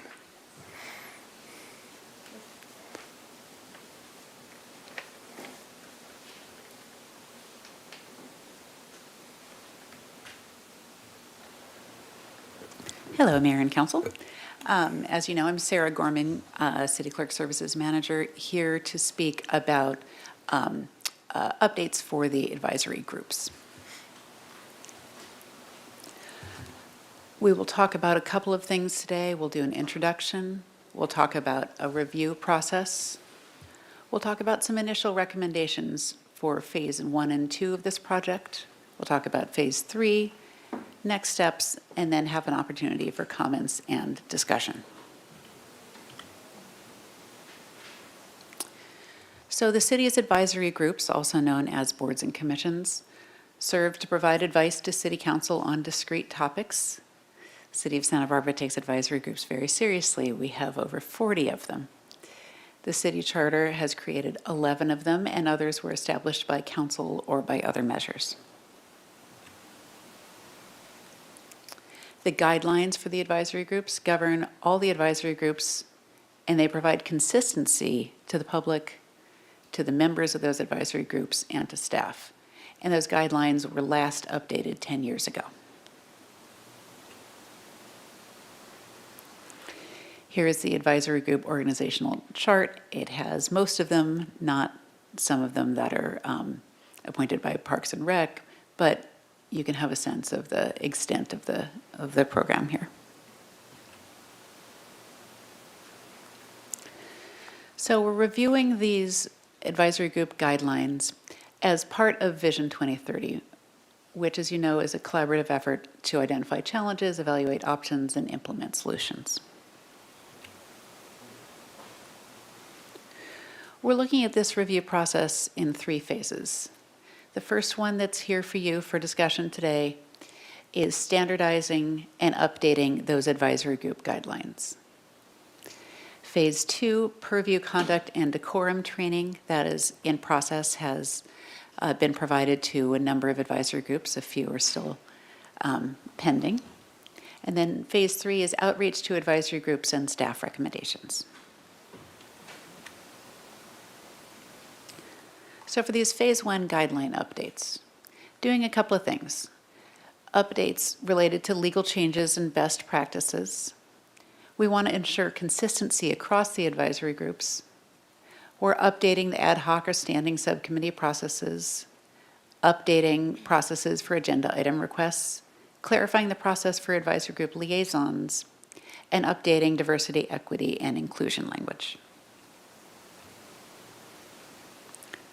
So we'll talk through some of these specific changes to the guidelines. Looking at modernization of language, for example, where it says citizen, we're replacing that with community member. We're modernizing the language to emphasize the city's commitment to IDEA, the inclusion, diversity, equity, and action concept. We are emphasizing the professionalism and the courtesy of the members, and updating the application process to meet the current practice.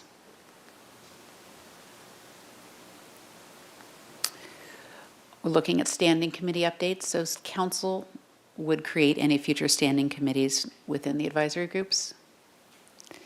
To clarify that staff sets the board agendas in consultation with the board chair and vice chair.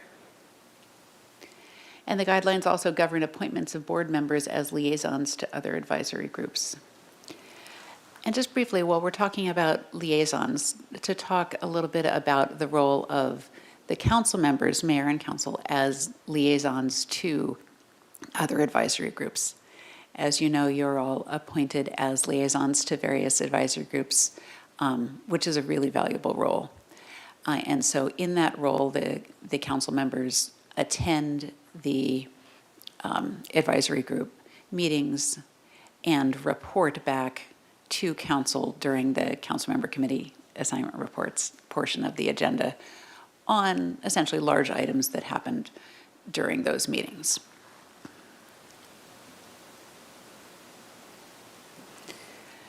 The guidelines also discuss applicant eligibility for multiple boards. To fill vacancies, it formalizes a process to place applicants on boards other than what was originally applied for.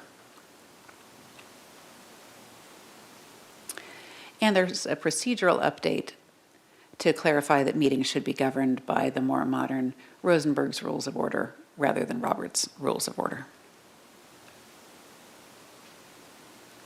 To talk about the training that covered purview, conduct, and decorum, it was provided by myself, by Graciela Reynoso, Human Resources Manager, and by the mayor at some of the advisory groups. And we went out to a good percentage of the advisory groups, the charter boards, and some others, talking about making sure that the advisory group members understood what their purview is, so that they can provide advice up to mayor and council on the topic that they are appointed to provide advice for. As you saw back in that organizational chart, there are a lot of essentially different buckets, different categories that the advisory groups are appointed to provide advice on, and we want to make sure the advisory groups understood their purview. And we talked about some decorum guidelines and conduct guidelines. Phase 3 for advisory group outreach and review. This will include outreach to the advisory groups on these updates to the guidelines. We're looking to evaluate operational efficiencies and review the boards for opportunities to align and enhance the advisory groups and their structures.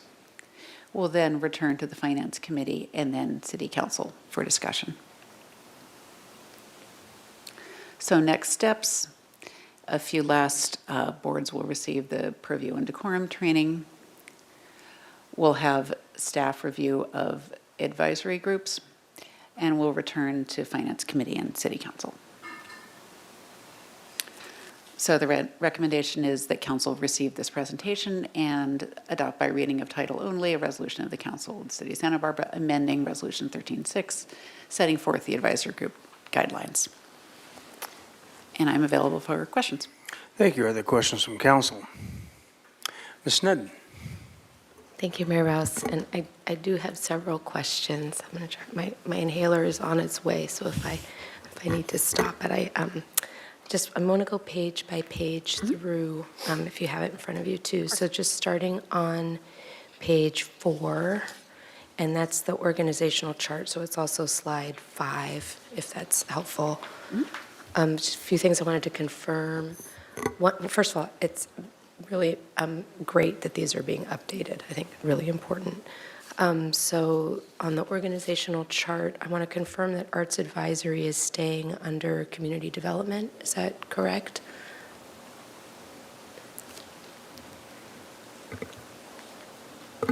Having trouble seeing it. Oh, I believe it's under library, which is, I believe, where it is currently staffed by library staff, is my understanding for Arts Advisory. Oh, so then this chart doesn't match what's in the document that's provided? Oh, thank you. Mr. Mayor, Councilmember Sneddon, to the staff, it does show on the chart that Arts Advisory Committee is under Community Development. So I don't know if that's current or. Okay. So what Councilmember Sneddon is indicating is what's shown. Well, the chart that I'm looking at is page 4 of the document Which is included what's in our also board. in my pocket. And actually, there are quite a few things on there I might highlight. Okay, And very that good. might answer. And then there's the Fire and Police Commission. Where does it go? Measure C, Oversight Board, Sustainability and Resilience is a department. Creeks Advisory is under there now. Gotcha. And I apologize. Oh, I'm sorry. Go ahead. Oh, and then also I was just wondering if this would be a time to talk about where Downtown Parking Committee should be, but I might not be looking at what's actually being proposed, so that concerns me if it hasn't been. Certainly, this organizational chart here is the updated version, and Mr. Mayor and council members, and I apologize, it sounds like it may have been an older version of that organizational chart in the document, which we would then update, but I will confirm. Okay, I'm kind of a person who might need more time to review that then. Certainly. Mayor Rouse, Councilmember Sutton, I do see on the slide, Arts Advisory is under library, but under community events and festivals committee. Yeah, so what's presented in the So your council attachment, okay. document to the public, this would be the first time the public would have seen that, and myself also. And there are quite a few differences, actually. Okay, understood. So I'm not sure what to do about that. Excuse me, I couldn't hear the question. Since this wasn't on the supporting documents that goes out to the public, is this something that we're going to have to come back and kind of review? Well, this is so the chart that's in the presentation differs from the chart that's in the packet, but that is, it's not really new information. It's just, we can look at it, we can make a determination at some point. We may need to make other changes, so. Okay. Okay, because on here, library just has one, which is library board, and up there it has Mrs. Significant Change, or is this how it's been operating? I guess the question is, does that reflect the current situation, or is the chart that's in the packet the correct? This chart that is in the PowerPoint is correct, and I will cross-check and make sure what's in the packet if that was an old version. Mayor Rouse and council members, then the guidelines that are in the attached resolution that don't show the red line do not have the organizational chart. It was actually removed through the red line, and I just noticed it only got struck out on page 3, but it wasn't struck out on page 4. But Mayor, I'm sorry, go ahead. But it also doesn't have the insert of what it's just getting struck out altogether? That was correct, yes. Okay, so that's not what's in our document. So in our board documents, this would be like this, and this would be In the red removed? line, yeah, it would be out. If you look at when I was reviewing the resolution and the attached Exhibit A, which does not show the red line, it's been removed. So just for clarity, the intent is to strike the organizational chart in the resolution that's proposed for adoption. Correct. The reason being is, we added more committees, we didn't want to have to bring this back and revise it. But if it's something that council wants, we can, of course, put it in there. So if we adopt the resolution, are we adopting this organizational chart? Or is this just sort of background informational in the PowerPoint? Background information. Yeah, so, and to Councilmember Alejandro Gutierrez's question, since the resolution as proposed does not include an organizational chart, if the resolution as proposed were adopted today, that would be fine since we're not adopting the organizational chart. Okay, that helps me quite a bit because I had a lot of questions on the organizational chart.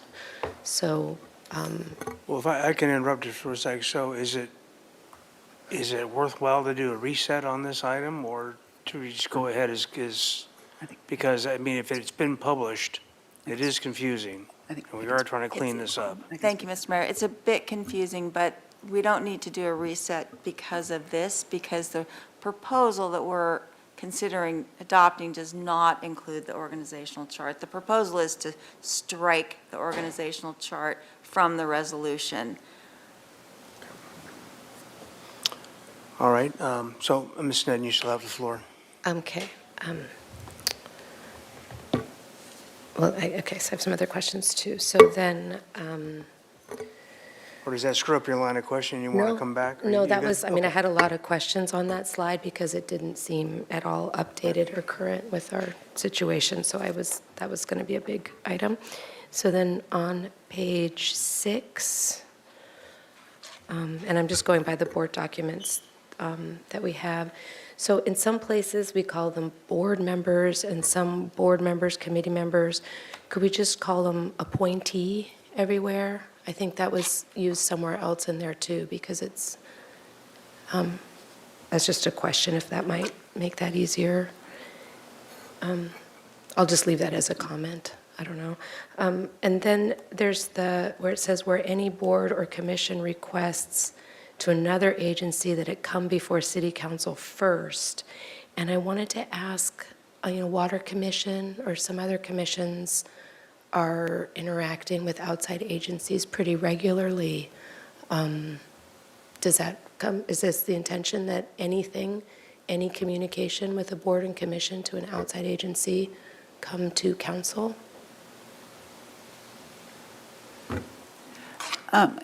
Mayor Rouse and Councilmember Sneddon, is that a change from the previous? It's on page 6, and I apologize, I didn't get to these sooner. And I also, just as a comment, I had wished that these had come to ordinance committee. It's odd to me that it went to finance, but so I'm sorry, I have like detailed questions here, but it's page 6. Where any board or commission requests that recommendations be forwarded to another government agency. 1, that the recommendation be sent first to the city council. So it's the indented paragraph on page 6. Mayor Rouse and Councilmember Sneddon, I will say that is the language from the current existing guidelines. It's not a change proposed now, so I wouldn't believe it's a change from current practice. Is that our current practice? Mayor Rouse, Councilmember Sutton, generally, if we have a resolution, unless there's something in the legislative platform that council has already opined on and given policy, if we're making recommendations to an outside entity that we are not a part of. So certainly, we are on several JPAs where things do not first come to council because we have people on the JPAs who are directly involved in that. Certainly, that's the case with Water Commission. But for example, if the Water Commission was interested in making recommendations to the State Water Resources Control Board, they would need to go through council. Okay, thank you. So do we want to change that to say generally? I think that's a good suggestion. Okay. So in there. Okay, and then, and it says, board shall not have standing committees. Do we want that to say committees, boards and committees, or is it just, do we understand that boards everywhere means boards, commissions, advisory to council? The wording changes throughout the document. I think that the intent there is for it to be advisory groups equals boards. Okay. So I'm wondering if we want to say advisory groups everywhere. Certainly. That makes sense, Mayor and Councilmember Sutton. And then under serving in advisory capacity, again, do we want to say, and this is still on page 6,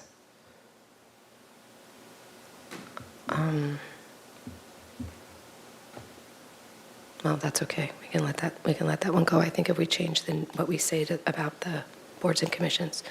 And then page 7.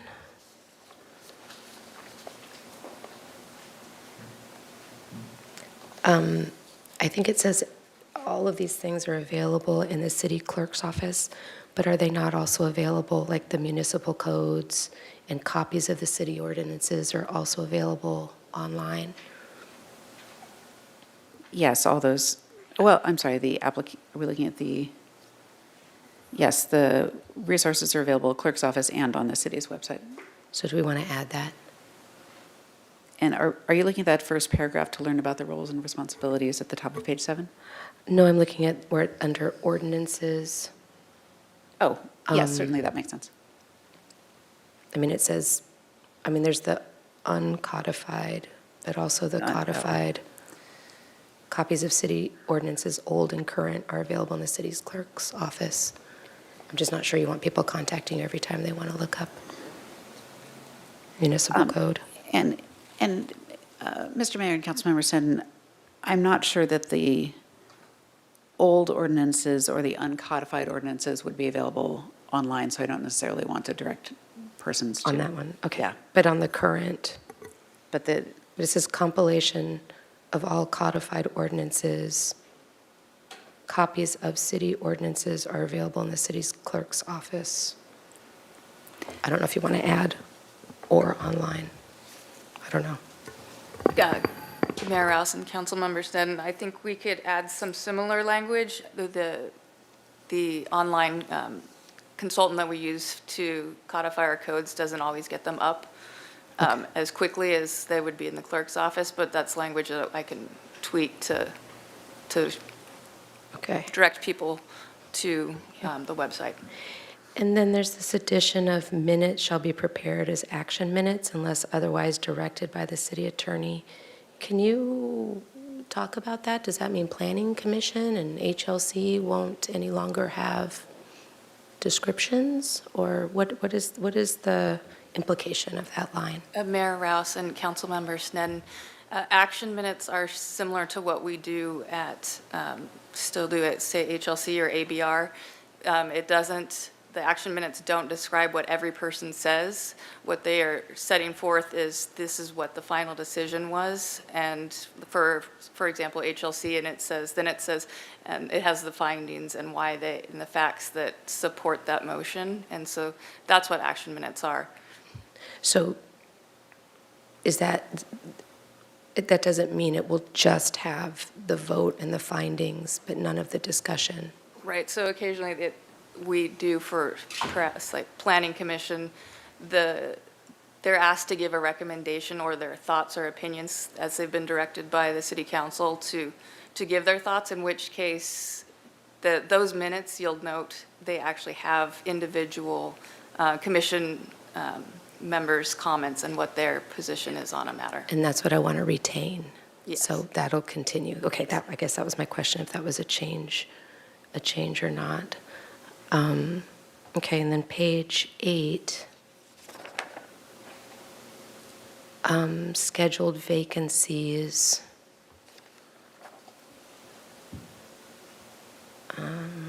Sorry, I'm not on page 8.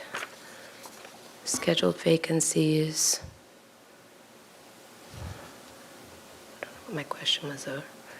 Oh, are they also scheduled online? I think it says, I mean, I don't know if you need to say online everywhere, but it says, the scheduled vacancies are posted in the city's clerk's office and the library. Do we just leave it at that? They are also posted online. I believe the law might not require that they be posted online, but they are posted online. Okay. And then resignation. There was an email question, and I had a question about this too, about how is a resignation publicly noticed? There's the change in here that it doesn't get noticed on a council agenda. That was stricken. So how does a resignation get noticed? Mr. Mayor and Councilmember Sneddon, as resignations come in for boards that are not subject to a special recruitment, resignation will come in, say, a few weeks before the deadline for resignations to be due for the next recruitment. Staff will publicize the vacancies for each particular board. So if previously there was one vacancy, now there's 2 vacancies on X board. If there was to be a special recruitment where there needed to be essentially notice sooner that there was a vacancy, then that would come out as part of the publicity for the special vacancy.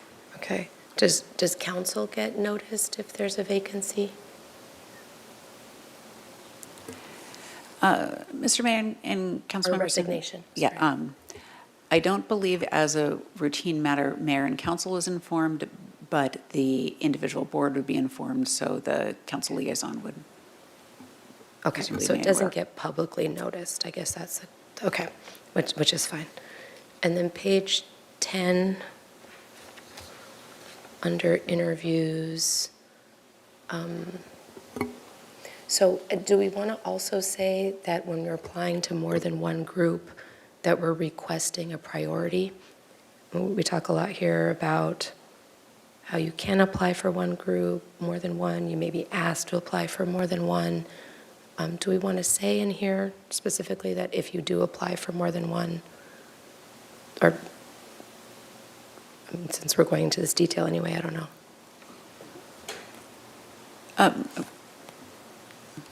We can certainly add that in. I do know that during your interviews, you typically will ask that if somebody has applied for more than one, which is your priority. Okay. And then it says about, it's added there, that if they don't show up, no, the names of applicants failing to appear for an interview are removed from the list of persons eligible for appointment for just that cycle, or for, because they still, I think there's a lot of confusion about people still stay on for a year in the pool. If you could elaborate, yeah. Certainly. Mayor Rouse and Councilmember Sutton, great question. So if a person does not appear for an interview in a particular cycle, if the person did not appear for the 3 spring interviews, then they cannot be appointed as part of that spring recruitment. But if their application is less than a year old, then they will be eligible for the next recruitment in the fall, but they would need to come to an interview. Okay, but they automatically, their name appears. Mr. Mayor and Councilmember Sutton, yes, although the clerk's office does attempt to contact those individuals to make sure that they want to stay on the list. Oh, okay, thank you. And then I guess we had questions come up before. At what point could an applicant say they were willing to be on a different board or commission? This has come up before where we knew we weren't going to appoint someone to one board or commission, but then we asked, but then they hadn't had a chance to interview. I'm just wondering if this might be a chance to clean that up also. Mr. Mayor and Councilmember Sutton, we addressed that in that same section in interviews, and that's new language of council can ask applicants to determine if they're eligible and interested in being appointed to a group other than what they applied for and interviewed. I guess my question is, at what point can we ask them? Can we ask them after all the interviews have happened? There was an issue with that. I think that isn't specified in the guidelines here to provide some flexibility. Okay, thank you. Okay, and then page 11. Can you tell me, my understanding of IDEA or inclusion, diversity, equity, A is for accessibility, but this is action, and could you speak to that? Mayor Ellis, Councilmember Sutton, that is IDEA that has been developed by our Human Resources Development. The A in that acronym is for action, taking action to actively provide that. So it's a little bit different. I mean, that acronym has sort of it's sort of out in the ether, meaning something else, meaning accessibility. So it kind of stands out as different and then not including accessibility. I'm wondering if we could add another A, or I'm not sure exactly, but in sort of like in education or out in county or state, IDEA is a term and it means inclusion, diversity, equity, and accessibility. So I'm a little, I don't know. Mayor Ellis, Councilmember Sutton, I do know that in our discussions about IDEA, one of the diversity components that we are looking for is people of varying types of life experiences, of all varying types of life experience. We can certainly, HR has launched in really trying to create a lot of action around the IDEA program within city staff, and has created a subcommittee along the idea of really promoting the action part, not just talking about it, but actually taking steps to do something. I don't know if you want it to be consistent with the more general terminology that's being used elsewhere. We can certainly visit that question and talk. That's just an administrative conversation. Yeah, I guess my first question was, when I first saw it, I thought it actually was an error, but I guess it's not. It's intentional that it's action, but then accessibility is left off. So I guess I'm not comfortable with that, but I'm still in questions, and apologize. Okay. I apologize too. Okay, also on page 11, I really appreciate that you changed all the his and or hers to they. And then I'm wondering, there's this parentheses, sex, parentheses, male or female. Could we maybe just strike male or female and just say, or I don't even know that we need to say sex, you already say gender, identity, but I don't know, if we're going full inclusion, there's more than male or female, or just strike it, male or female, I don't know. Yeah, Mr. Mayor and council members, and thank you. I'll just want to consult with HR to make sure that this conforms with the policy. Yeah. Okay, thank you. Sounds good. Oh, just a comment on the last sentence on that last paragraph on that page. It's not a complete sentence. I don't know if you want to strike it or not, or what to do with it. Yeah. Page 13, terms of appointment. If a member resigns, the replacement serves out the remainder of the term. And I just had a question. Does that count as a full term, or does that count not as a full term, or does it even matter? But then later we define 2 full terms, so I wasn't sure how that counts. Generally, Mr. Mayor and council members said, and I believe if a person is appointed to fill the remaining years of another person's term, then that does not count as a full term. Does not count. Okay. Okay, thank you. And then on page 15, the roles of council liaisons, and I think this might be just a good time to talk about it, but what is our role as council liaisons? In some of them more active, and it talks about participating. Liaisons are not voting members, may attend meetings and participate in the proceedings. And I guess I'm just not clear on our roles, council members, and maybe this is a good time to just ask, what are we supposed to be doing in our capacity as council liaisons?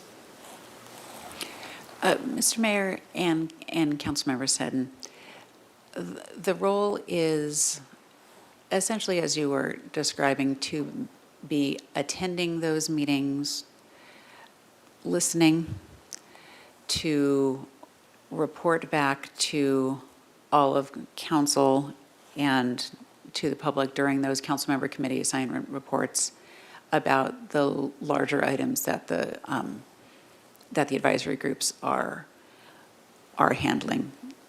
So as you've described, my educated guess here for that participation language is that means that the council members do not necessarily need to sit silent, but they are there to be listening. They are not on the dais voting member who is engaged in colloquy. Is it set by the Border Commission? Just like on Water Commission, it's very different than, say, attending an HLC meeting.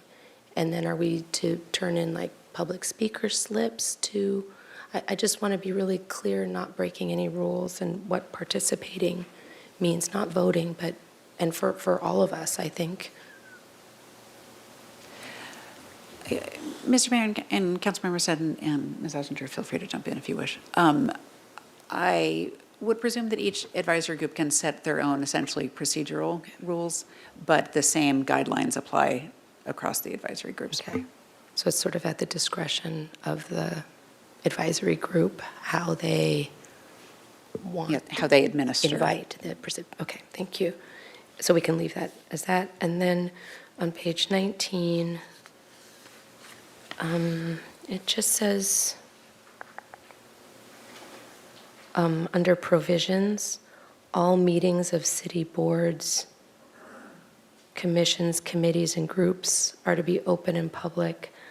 I don't know if you want to say city advisory groups, because we've sort of have some ad hoc committees that this wouldn't apply to, or I don't know how to fix that, but is that a fair, okay. Mr. Mayor and Councilmember Seddon, I understand what you're saying, and maybe that's a point of just changing it to advisory groups and that. Yeah, okay.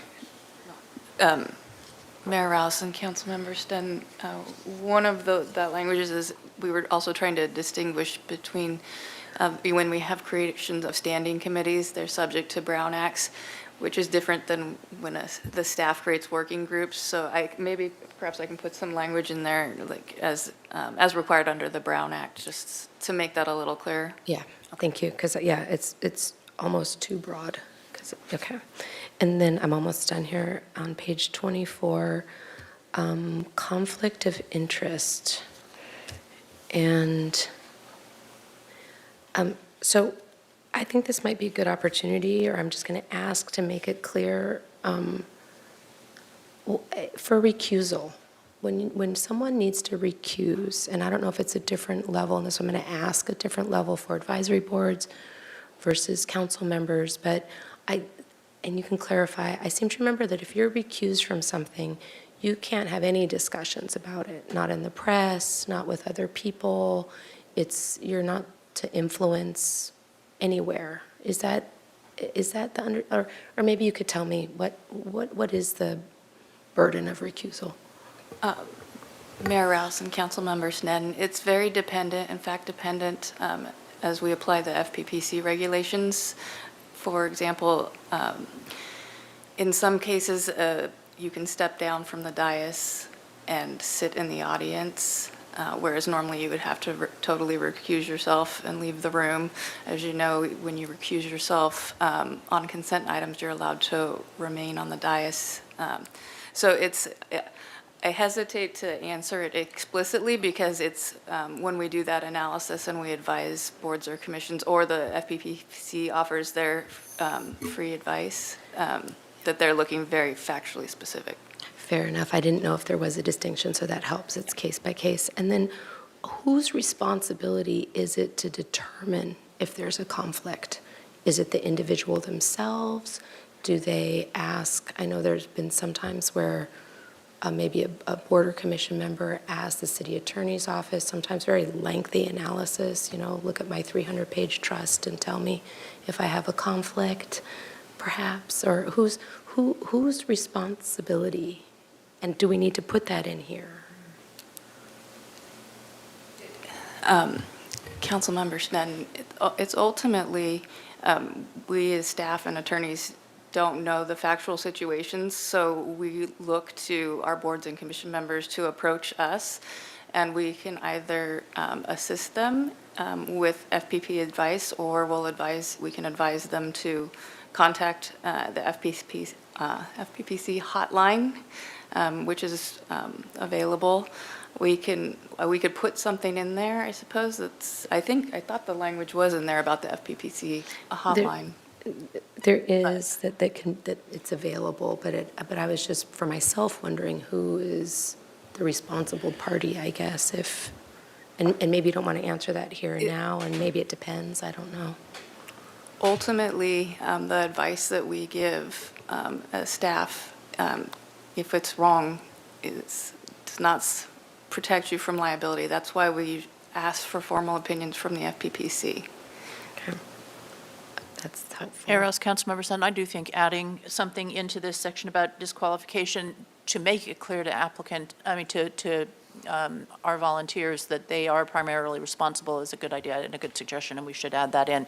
I mean, I think that it's clear in here that they need to recruit, but I think that this question of who is responsible for telling them that is one that we could clarify. I think that's a good suggestion. Thank you. Thank you. I think it would be helpful. It's come up. Yeah. And then just in general, we don't say anything in here about remote attendance, which is something that's changed. Do we just leave that out? We have things about attendance and different ways to count quorum, and is that?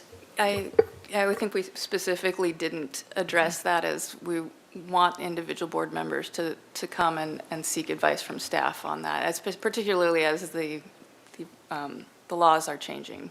Thanks. And then, is there anything, or could we put something, or maybe you could comment on decorum in terms of expectations of staff time outside of meetings?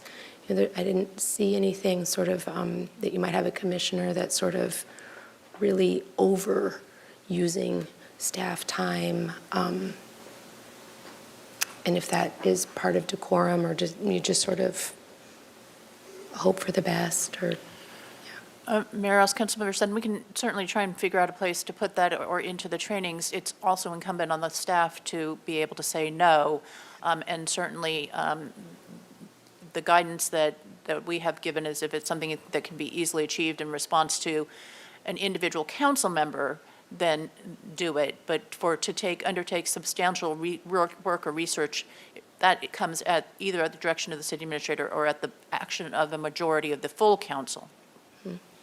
Okay, thank you.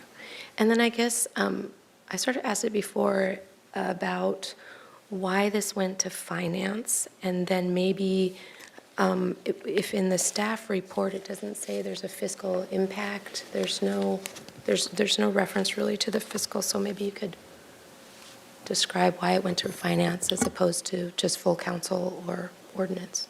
Mayor Rouse, Councilmember Sutton, as you know, we're working on a number of, taking a good look at how we accomplish the business of the city to make sure we're doing it as efficiently as we can, such that we can continue to operate and provide the huge menu of services that we do provide to our community. And all of that is being done through the work of the Finance Committee.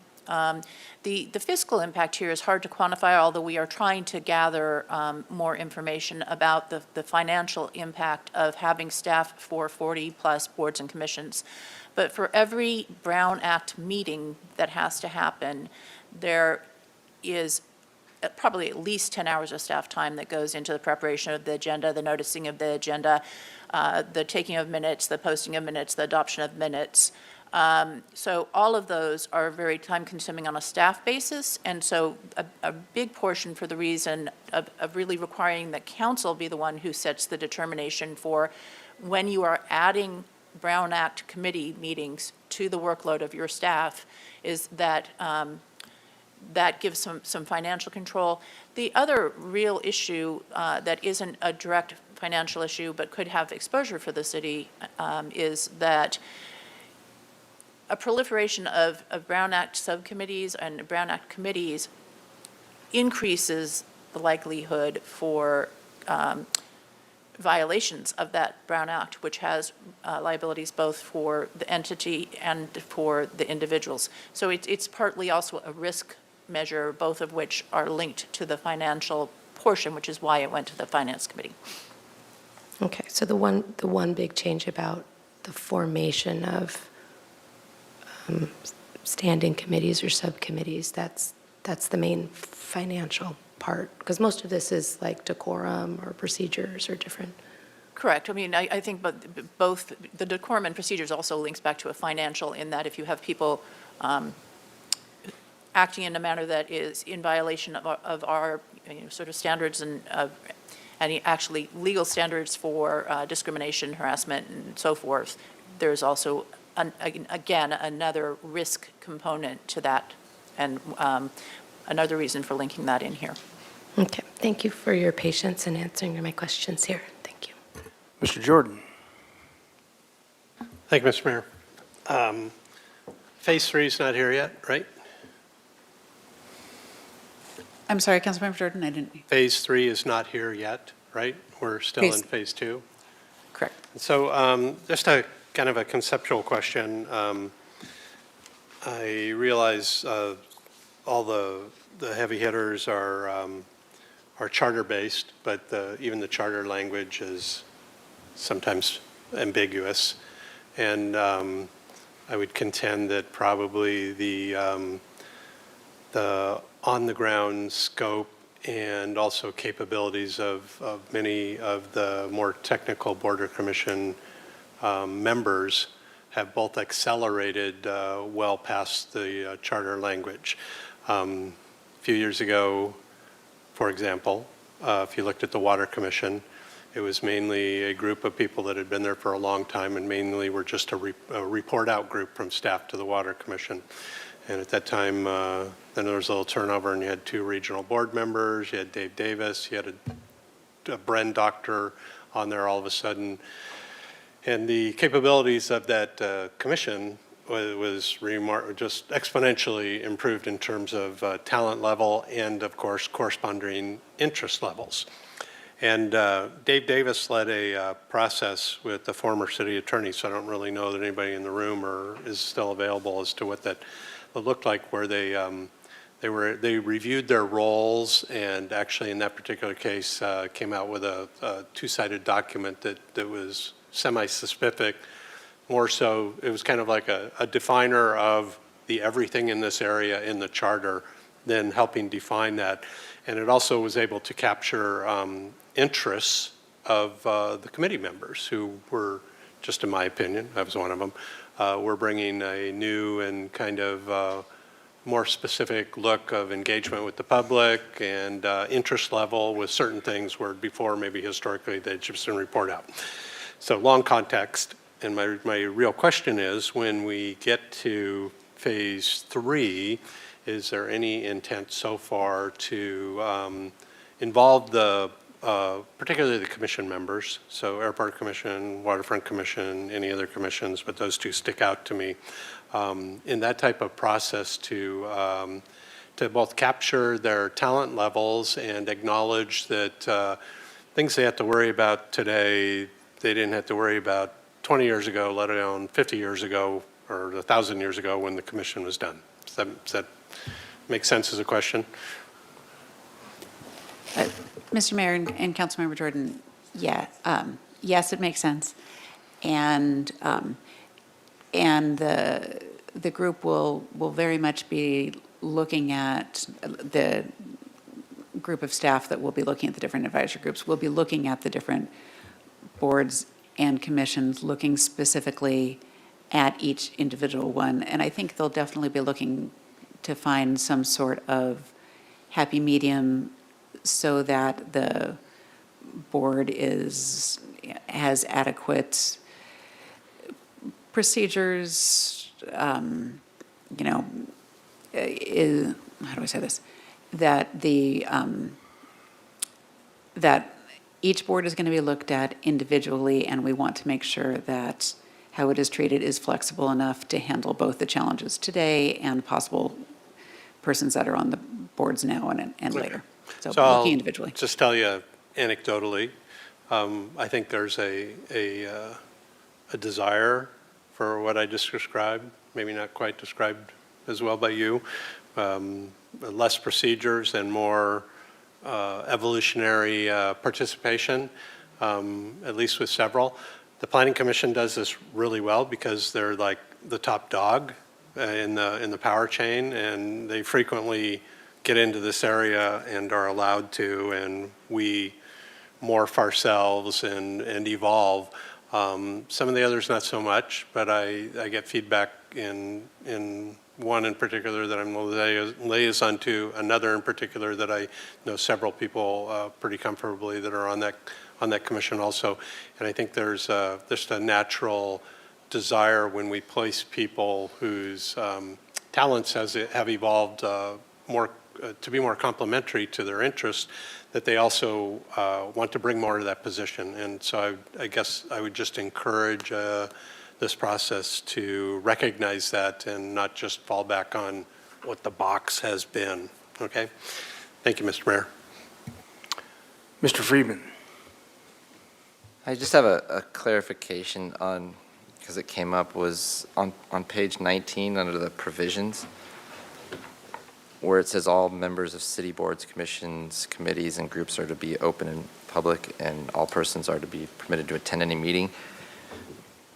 What was the suggested change to? And the reason I'm asking is because it has to do with ad hocs. Because ad hocs, one of the reasons is we're doing a lot of research, so they're not publicly noticed meetings. So do those fall under this? And I was confused on what the suggested change was to that and how it impacts ad hocs. I can. Mayor Rouse and Councilmember Friedman, I think the suggested change is to add subject to the Brown Act, so then that would govern the difference. Okay, so subject to the Brown Act and ad hocs are not subject to the Brown Act? Okay. All right, very good. I don't know, Madam Clerk, if there are any speakers on this item? I am now going to change hats somewhat, and there are There are not. not. Okay, Very very good, good. thank Thank you. you. Ms. Bjork. And with that, now we've got our questions out of the way. If we can, if there are deliberations and/or a motion forthcoming, Ms. Snedden. Thank you, Mayor Rouse. I'm just wondering, do you have what you need to be able, I mean, with all of the questions and suggestions?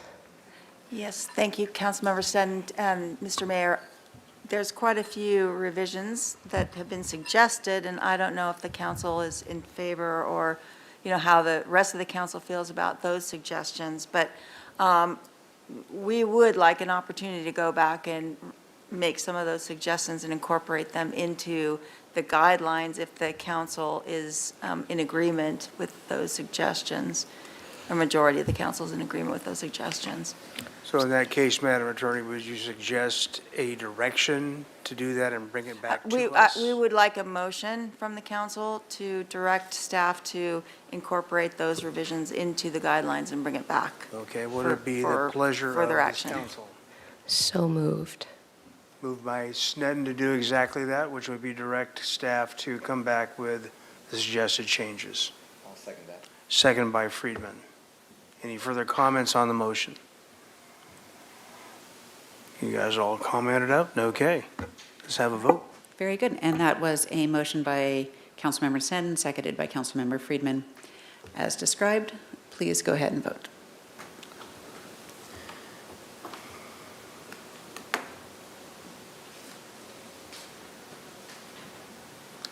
Motion carries 7-0. Thank you. Madam Administrator, do we have to do a translator break at this point?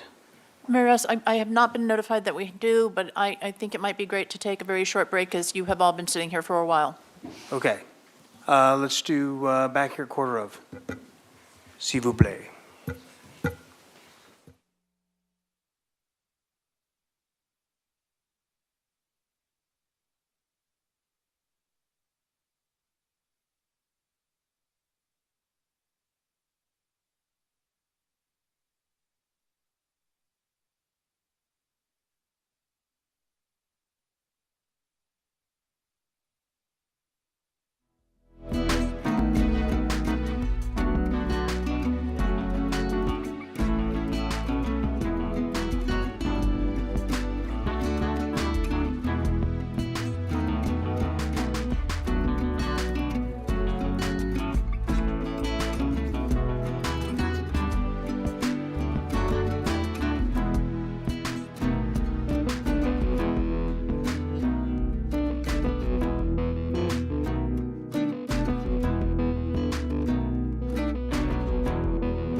reconvene and have an item to read, Madam Clerk. Item, one moment. Item 17, construction of the Vision Zero State Street Undercrossing Project, resolution agreement, and recommendation that council adopt by reading of title only a resolution of the Council of the City of Santa Barbara amending Resolution 23076, adopting the budget for fiscal year 2024 to appropriate funds for the construction of the Vision Zero State Street Undercrossing Project. Ms. Grant. Yes, good afternoon, Mayor and council members. Jessica Grant, Supervising Transportation Planner with the city. Sitting to my right is our Principal Traffic Engineer and Acting Streets and Infrastructure Manager, Derek Bailey. Sitting behind us is Eric Goodall. He is our Acting Principal Engineer and was the project manager for the project we're discussing today. So we're here for the construction contract for the Vision Zero State Street Undercrossing Project. Like many construction projects, there's a lot of action items listed in your council agenda report that goes along with the construction contract. First, it would be an award to C.A. Rasmussen for the construction as the general contractor for the project. Then it would be authorization of the Public Works Director for Philippine Engineering to be the construction manager.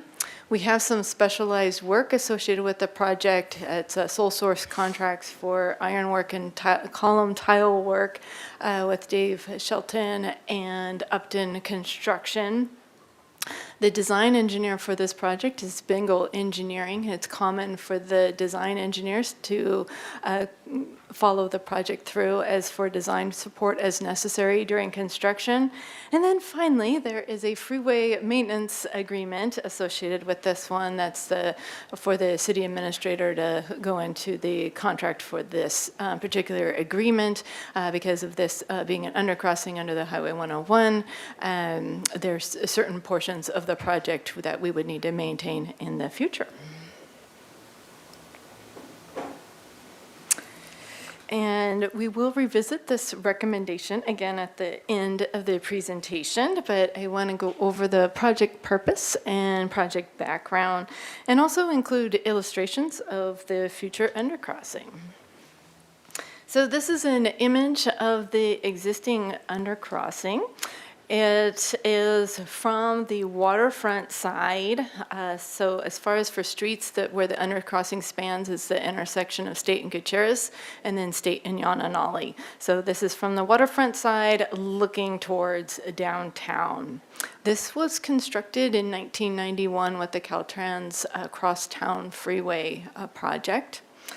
But unfortunately, it is also the one of the city's highest concentrations of pedestrian and bicycle-related involved collisions in the city.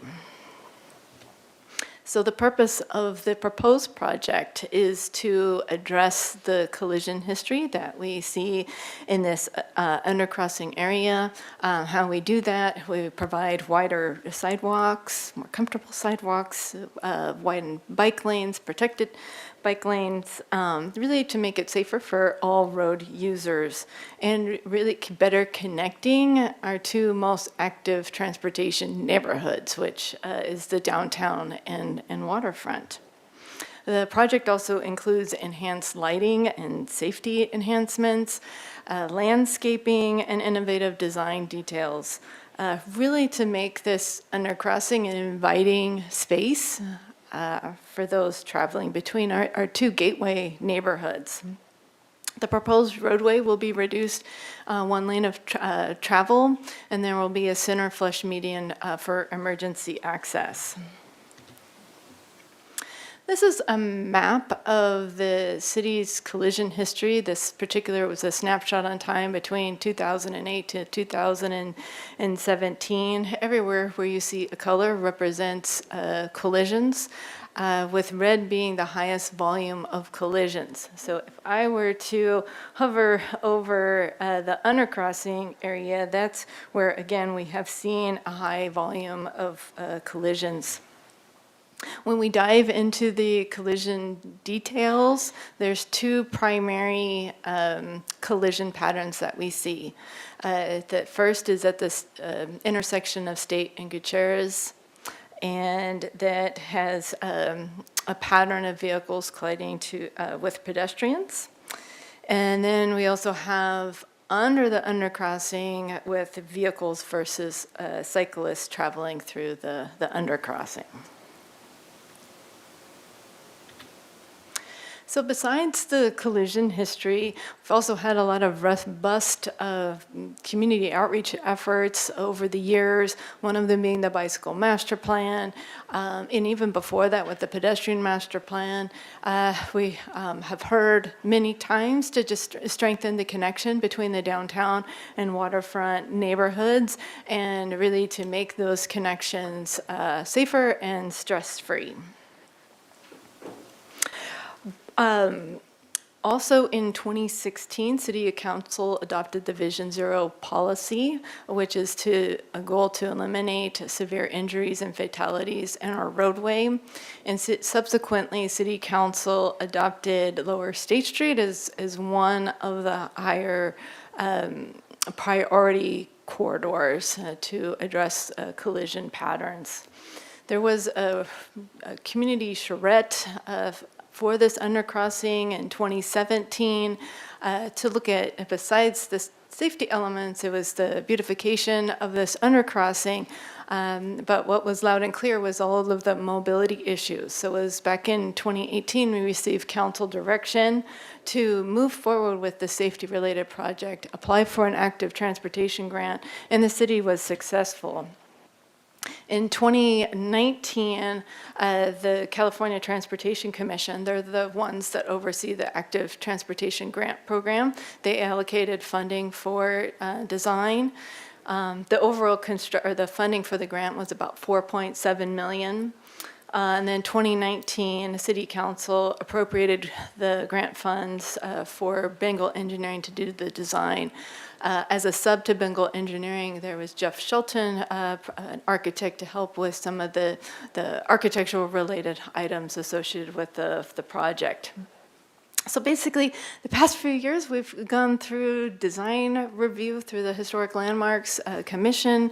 We also had to go before the Street Advisory Committee because for the street tree removals, we had to remove some of the trees because we're widening the sidewalks and then planting new trees. So that also required Parks and Recreation Commission. So really with this project, with the safety project, it will create a future canvas for future art. And also during this time, we work closely with the Santa Barbara County Arts Commission to see what, for example, we could wire ahead of time to accommodate art in the future. For example, providing conduit under sidewalks or having a couple structural supported areas for future art sculptures, that type of thing. So it was a really great commission to work with. So I'm back here again. This is the existing image of the undercrossing.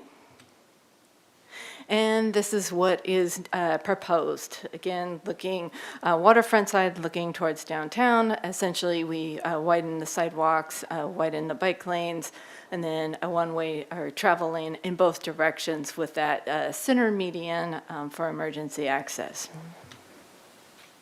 This is a zoomed-in image of the existing undercrossing. Even in broad daylight, it's very dark when you travel under that undercrossing. And so again, that this will we'll be able to open space, add additional lighting for this.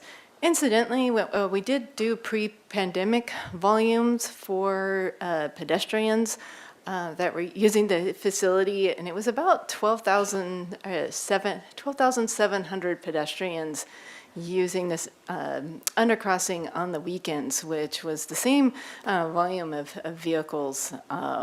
And so, again, when you think of that volume of pedestrians, and then you look at how narrow the sidewalks are, really the demand has been to allocate more space for pedestrians. This is just a form view. Again, the top image is the existing, and then again, you can see how the sidewalks are widened, and then as well as bike lanes, and it's a protected bike lane as well. This is another illustration. This is from the downtown side looking towards the waterfront. And you could also see, again, decorative details with the railing and playful tile columns, again, really to make this inviting space between the two neighborhoods. This is an image at nighttime. It is always very hard to show nighttime images for it to really show correctly here, but you can kind of have an idea, again, no matter whether you're using the undercrossing in the day or through night, again, to make it an inviting space to get to and from waterfront and downtown.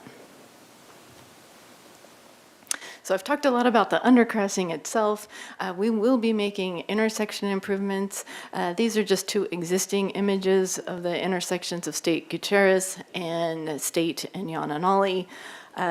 This is the existing materials. Those will all be replaced.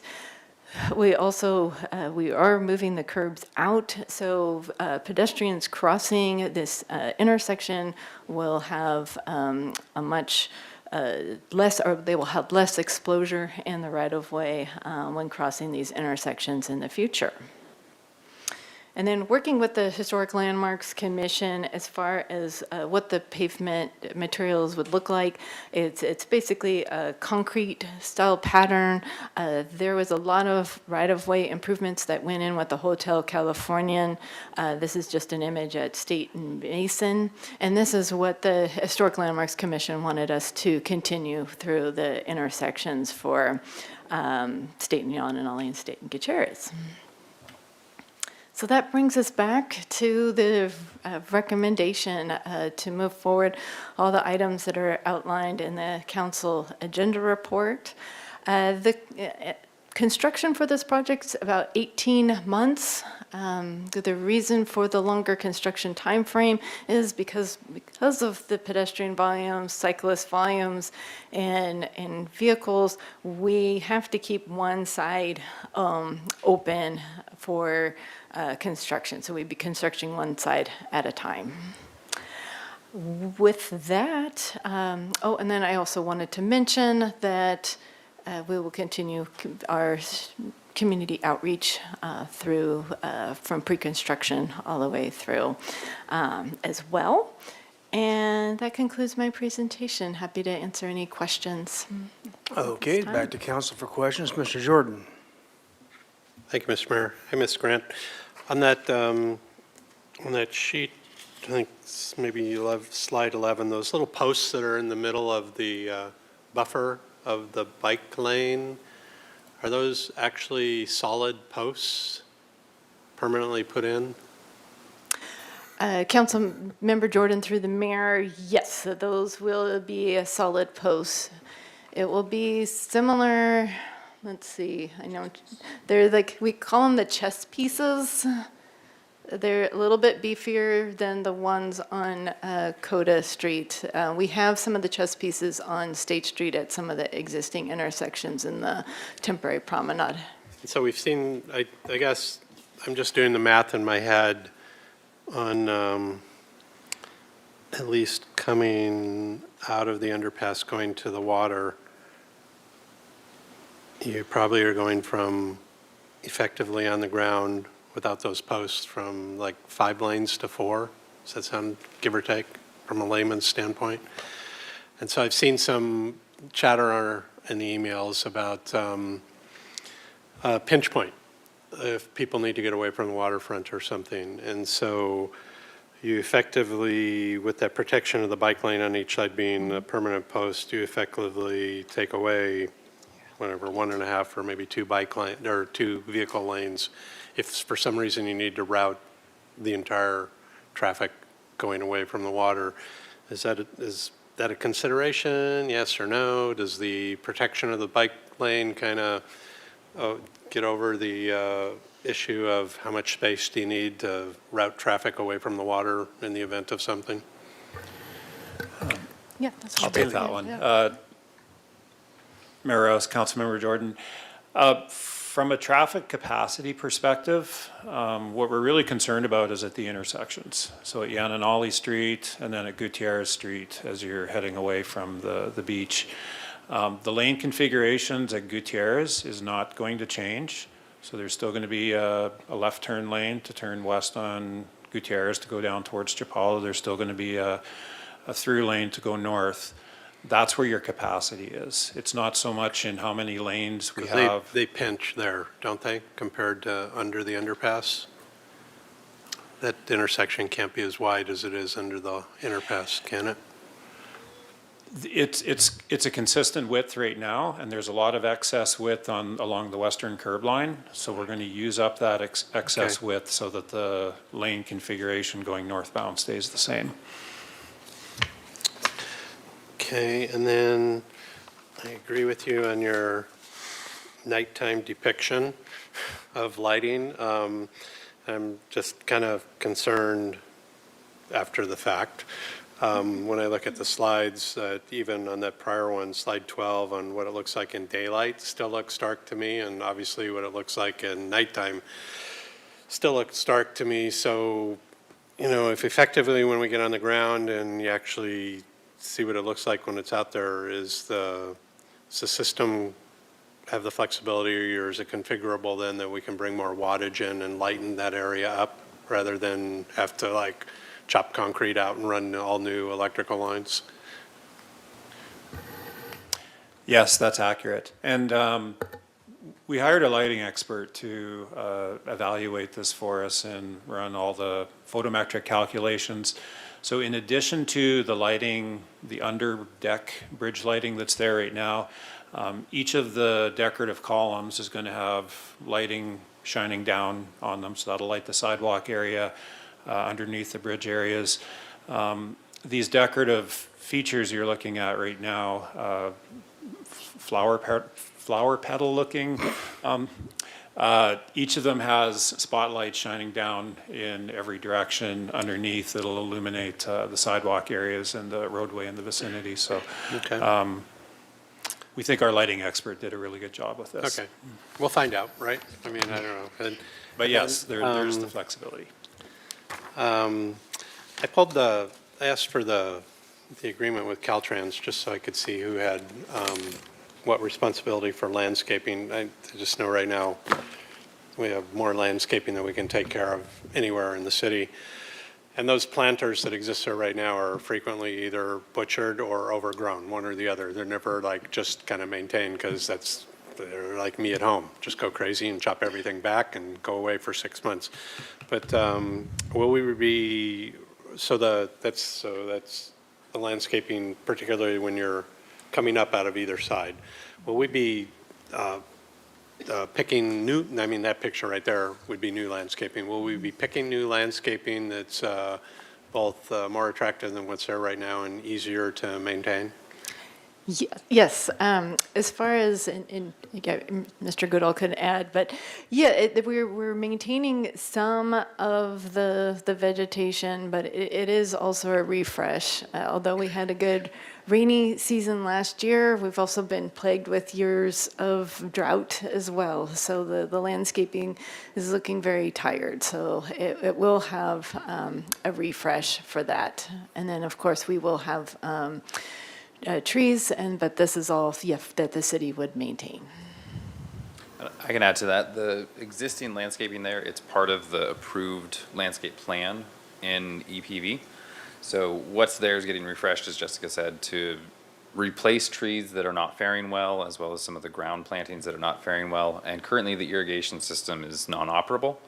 Part of the contract is to bring that system back to a functioning state.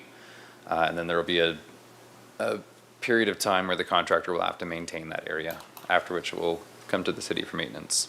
It's always the first line's always a good trigger for me. You realize that, don't you, when you say that?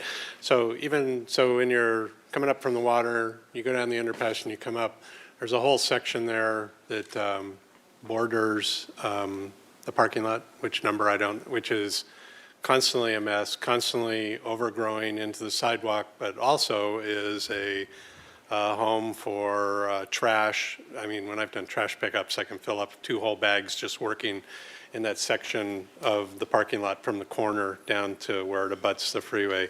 I mean, is all that's going to be a better choice of landscaping so that easier to maintain from both, you know, a trash or people just sitting in there all night long kind of thing?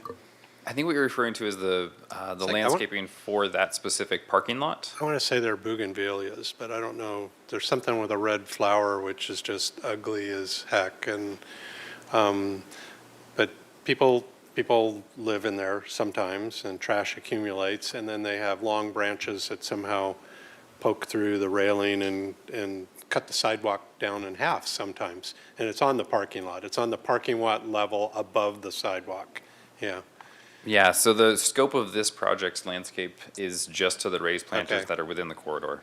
And we are, I will say, it is overgrown, and the plantings that we're proposing will not be as So as the other complementary areas to that we'll have to beg for, right? It's effectively just not part of this project. I'll put it on the list. Thank you so much. Mr. Friedman. Thank you. Just a couple quick questions. You said the construction was 18 months. When does that commence, and when are we expected to go to the ribbon cutting? Because that's where we all want to go. I can speak to that. Councilmember Friedman, we're assuming this is approved today. We would have a pre-construction conference within the next month, and we're hoping to start construction in the fall. So we'd look at 18 months from then for our ribbon cutting. Awesome. And then on the funding, we received a couple of emails saying that this whole project's coming out of Measure C. Can you just clarify where the funding? In the staff report, it says the state active transportation grant, but can you break down the costs of what we're contributing in locally and what sources, and then what the state's contributing?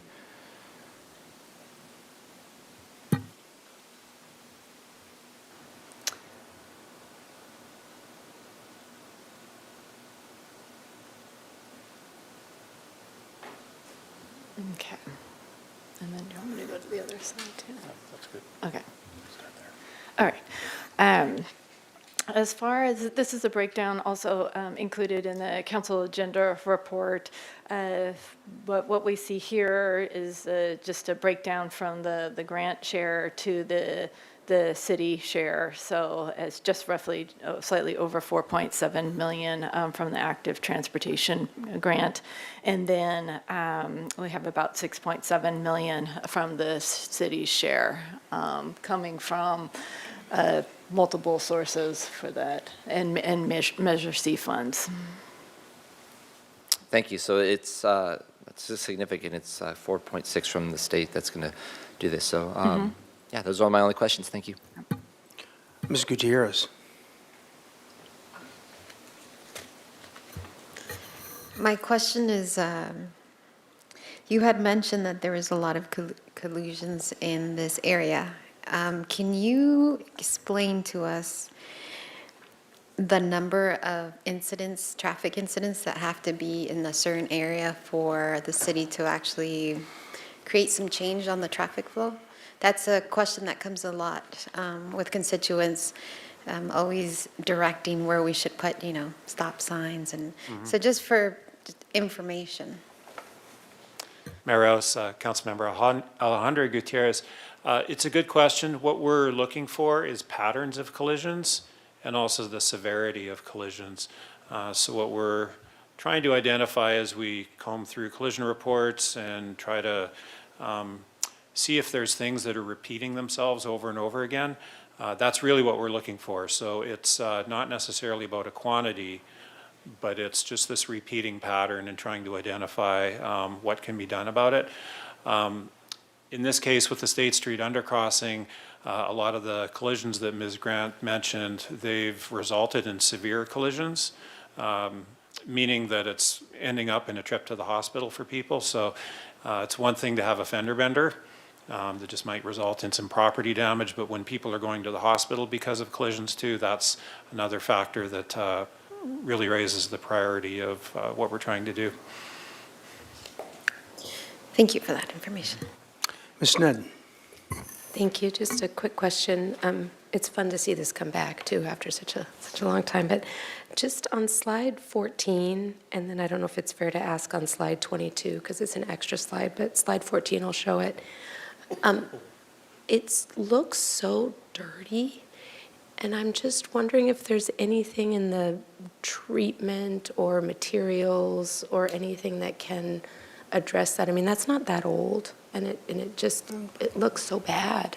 And I'm wondering in the HLC proposed materials, they look like that lighter concrete. And just, I guess it's just a question about, are we doing all we can to make this look shiny and new and an easier to clean surface maybe?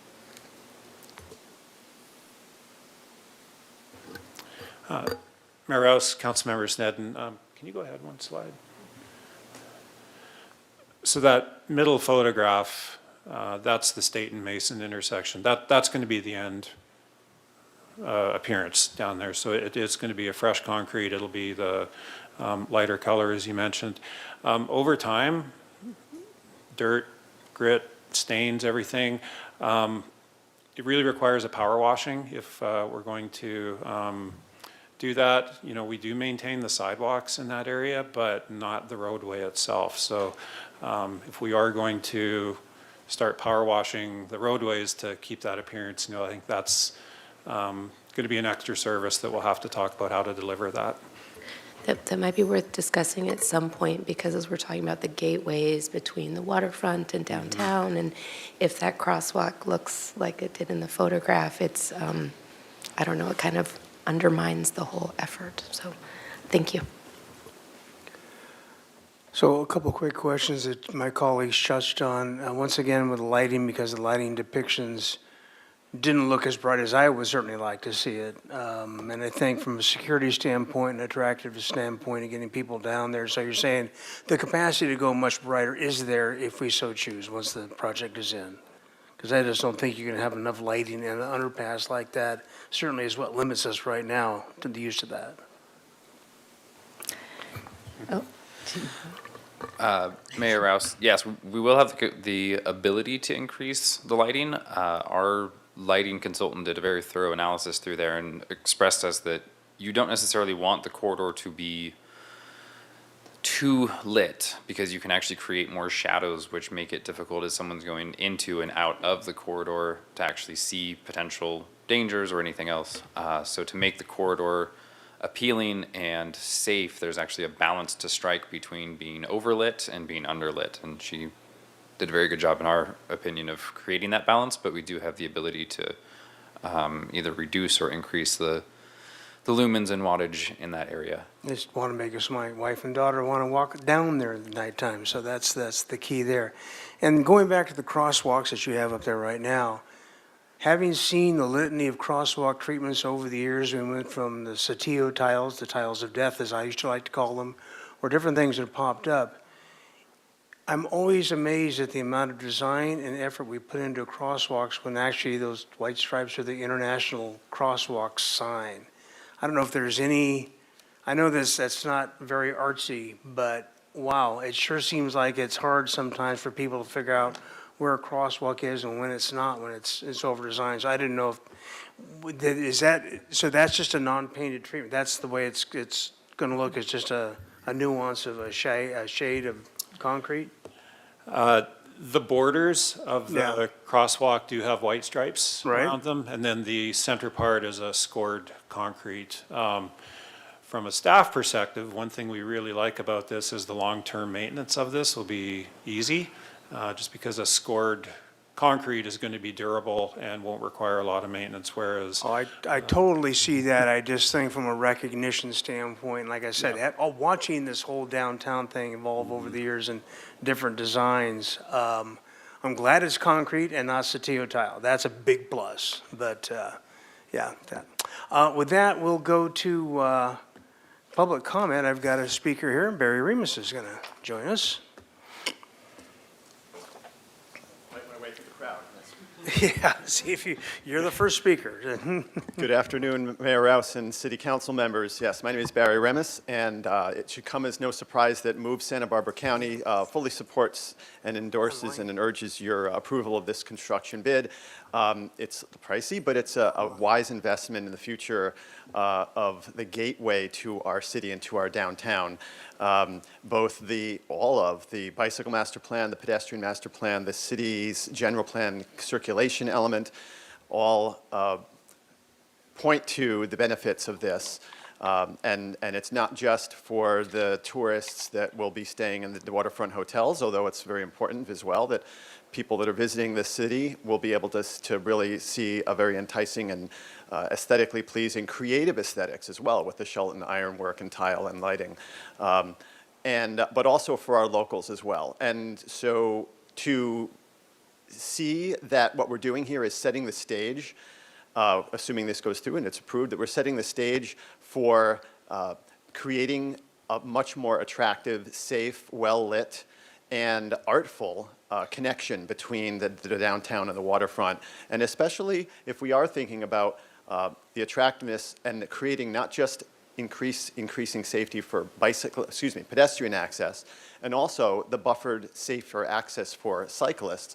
Think about the hotel guests and such that are using those guest bicycles to get up the street, or that are taking the B-Cycle bike share bicycles to access the upper State Street area. Again, this coupled with the De La Guerra renovations, which we're also looking forward to eventually, it really ties in and fits right into the State Street Master Plan. And thinking about, even though 18 months, but again, it's going to take a while to get it done, but once it's done, well, look at that, it kind of ties in with the master planning process as well. So just thinking about that, we would not want to have somebody who is enjoying that journey up under this gateway on their bicycle, and then have to stop and get off that bike and walk it through a portion of State Street. So just things to keep in your head as we continue to move forward. But we urge you to approve this so we can carry forward with a great project. Thank you so much. Thank you, Mr. Remis. Appreciate that. Madam Clerk, anybody online to speak? No, Mr. Mayor. Okay, with that, we'll come back to council for comments. Go to Mr. Friedman. All right, thank you for bringing this forward. It's exciting for it to be back here. It's been quite some time. And appreciate Mr. Remis's comments. I'm in total agreement that this is the gateway, and we want to make it attractive to get people from the waterfront into downtown. And that is one of the goals of the entire State Street Master Plan, is how do we have that connectivity with downtown up into from the waterfront into downtown. And if the first thing people see is what's there now, they're not going to traverse it. But if they see something that's beautiful and is up to the historic aesthetics of Santa Barbara that are internationally known, then they'll be more inclined to walk underneath or bike underneath and come up into the downtown area. And also, I'm glad with that opening, we're going to have these two great bookends and one in the center of these new exciting public open spaces and attractions that are coming in. And then, of course, widening the sidewalks and the lighting and having Mr. Shelton having designed that. It's very exciting, and it will, once again, beautify our city, and it's part of just the internationally known beauty of our city, and it lives up to that, and it'll be something that will be here for decades to come as the welcoming into downtown. So I'm excited to support this today. Mr. Jordan. I would agree with all that. I also think it's unfortunate. I mean, I know we're ascribing this as a Vision Zero plan, but as just like when you talk about the decades-old HLC landscape plan for downtown, that Vision Zero thing unfortunately seems to trigger people too in their comments. And I would say to that there's nothing on a city street that's more important than making sure that both cars and pedestrians and bicycles have equal and safe access. And this will provide not just, the other comments I've seen is that the design is just to lure people up into downtown. No, it's to provide me a safe access down to the waterfront too, and to lure people who are here in downtown now, and in the future, when there's more housing downtown, we'll also lure them down or give them a safe access down to the waterfront. It's really, it's an overblown phrase, but it's really a generational project. It'll be here 50 years or 100 years from now and still benefiting the community. So happy to actually get one more step closer and looking forward to 18 months of mayhem and the end result of that. Thank you, Mr. Mayor. Ms. Gutierrez. I just want to say thank you to the department and all your hard work. This is not easy. There is a lot involved, and I never knew how long it took to make a small little change in the community like lighting. It's a long process, and we are a city, but it almost seems like we're a small little town, and everybody has a lot of opinions, and not only do you guys have to do your job, but you also have to deal with the politics side of it. So I really want to thank you, because I didn't realize how the lighting was so bad until COVID hit and I started walking a lot more. And every time I would pass by the underpass, I would say like, man, it was even hard to walk with like the dog. And so this is really exciting. I know a lot of locals are really gonna be excited about it, but I think for tourists too that don't know the layout of the city. So thank you so much, because I know you guys worked really hard on this. All right, yeah, this is something that goes farther than the timeline you showed, actually right when the bridge was first done, because the thought was, is once the Las Entradas got built, that people would think that State Street ended at the 101. And the idea was to draw people, and it was hard to do with the current configuration, so I appreciate that. I'll add one minor suggestion. I know we've talked about it before, but when we've had problems with people, groups of young kids and whatnot, hanging out in a certain spot, whether it was a parking garage, whether we pumped in music. And, like I said, if you get the repeat Barry Manilow loop, nobody will hang out down there for very long.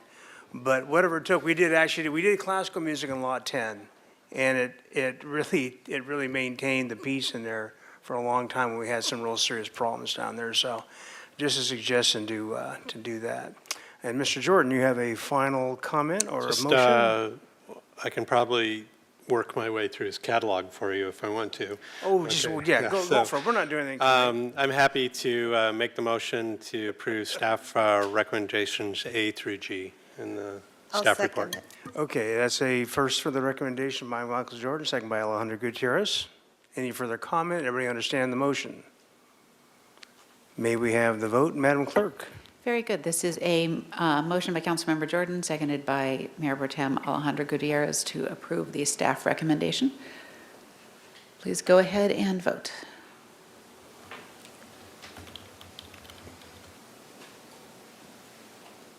And that's unanimous approval. Thank you very much. Good job, staff. Thank you. And with that, we'll go to any council member assignments or engagements, I should say. Oh, there's a whole bunch of them. We'll start with Mr. Gutierrez. Thank you. Last week, I attended a beach cleanup being hosted by Surfrider. I also attended a planning meeting for the Earthquake Centennial.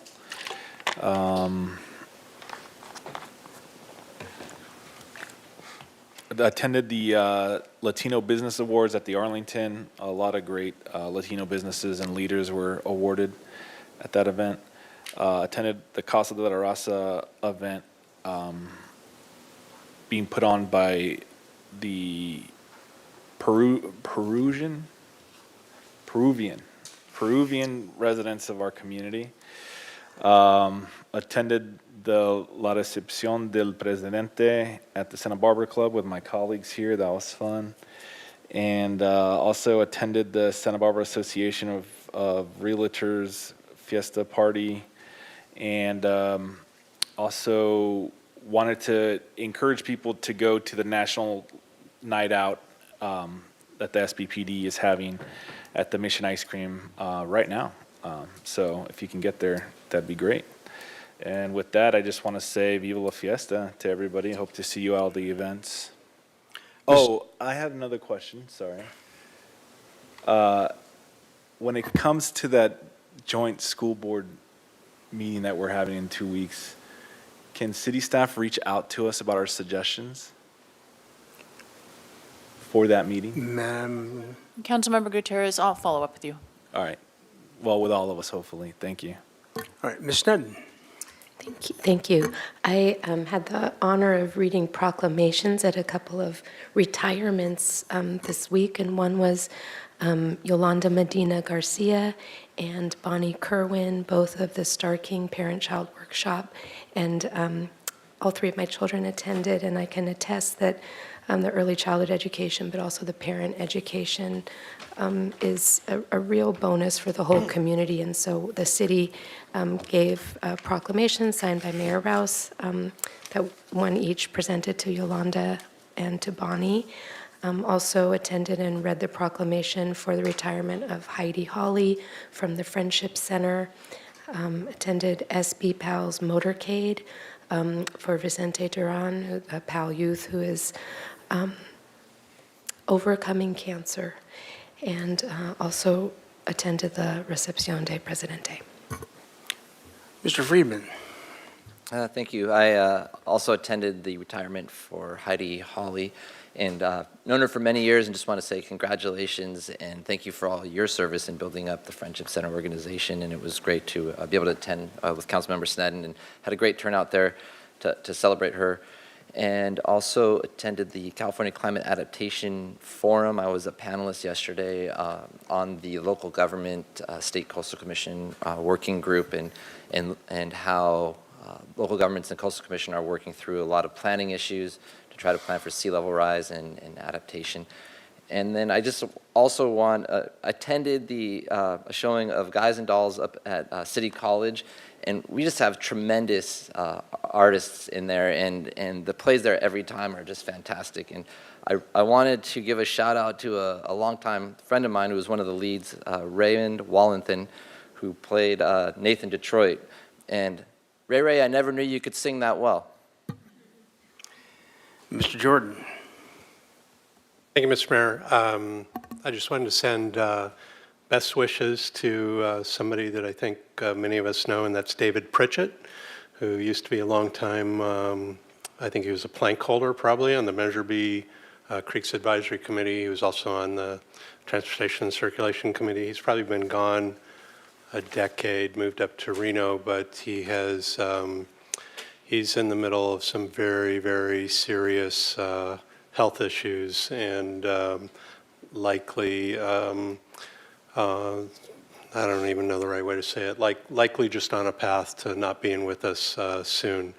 Many people still in town know him and remember him both for his snarky wit, but also his fierce advocacy and participation, mostly in all things environmental. And if you have an opportunity and run across somebody who you think knows him but doesn't know about that, it'd be a good thing to pass along, because I know he's looking for all the support and good wishes he can get. Thank you. All right, and yesterday I attended the little fiesta celebration at Samarkand, and that, even though those folks may not be downtown or the Mercados, they are certainly in the fiesta spirit, so that was a really good time. And with that, I believe we are adjourned, and viva la fiesta. We'll see you guys out there.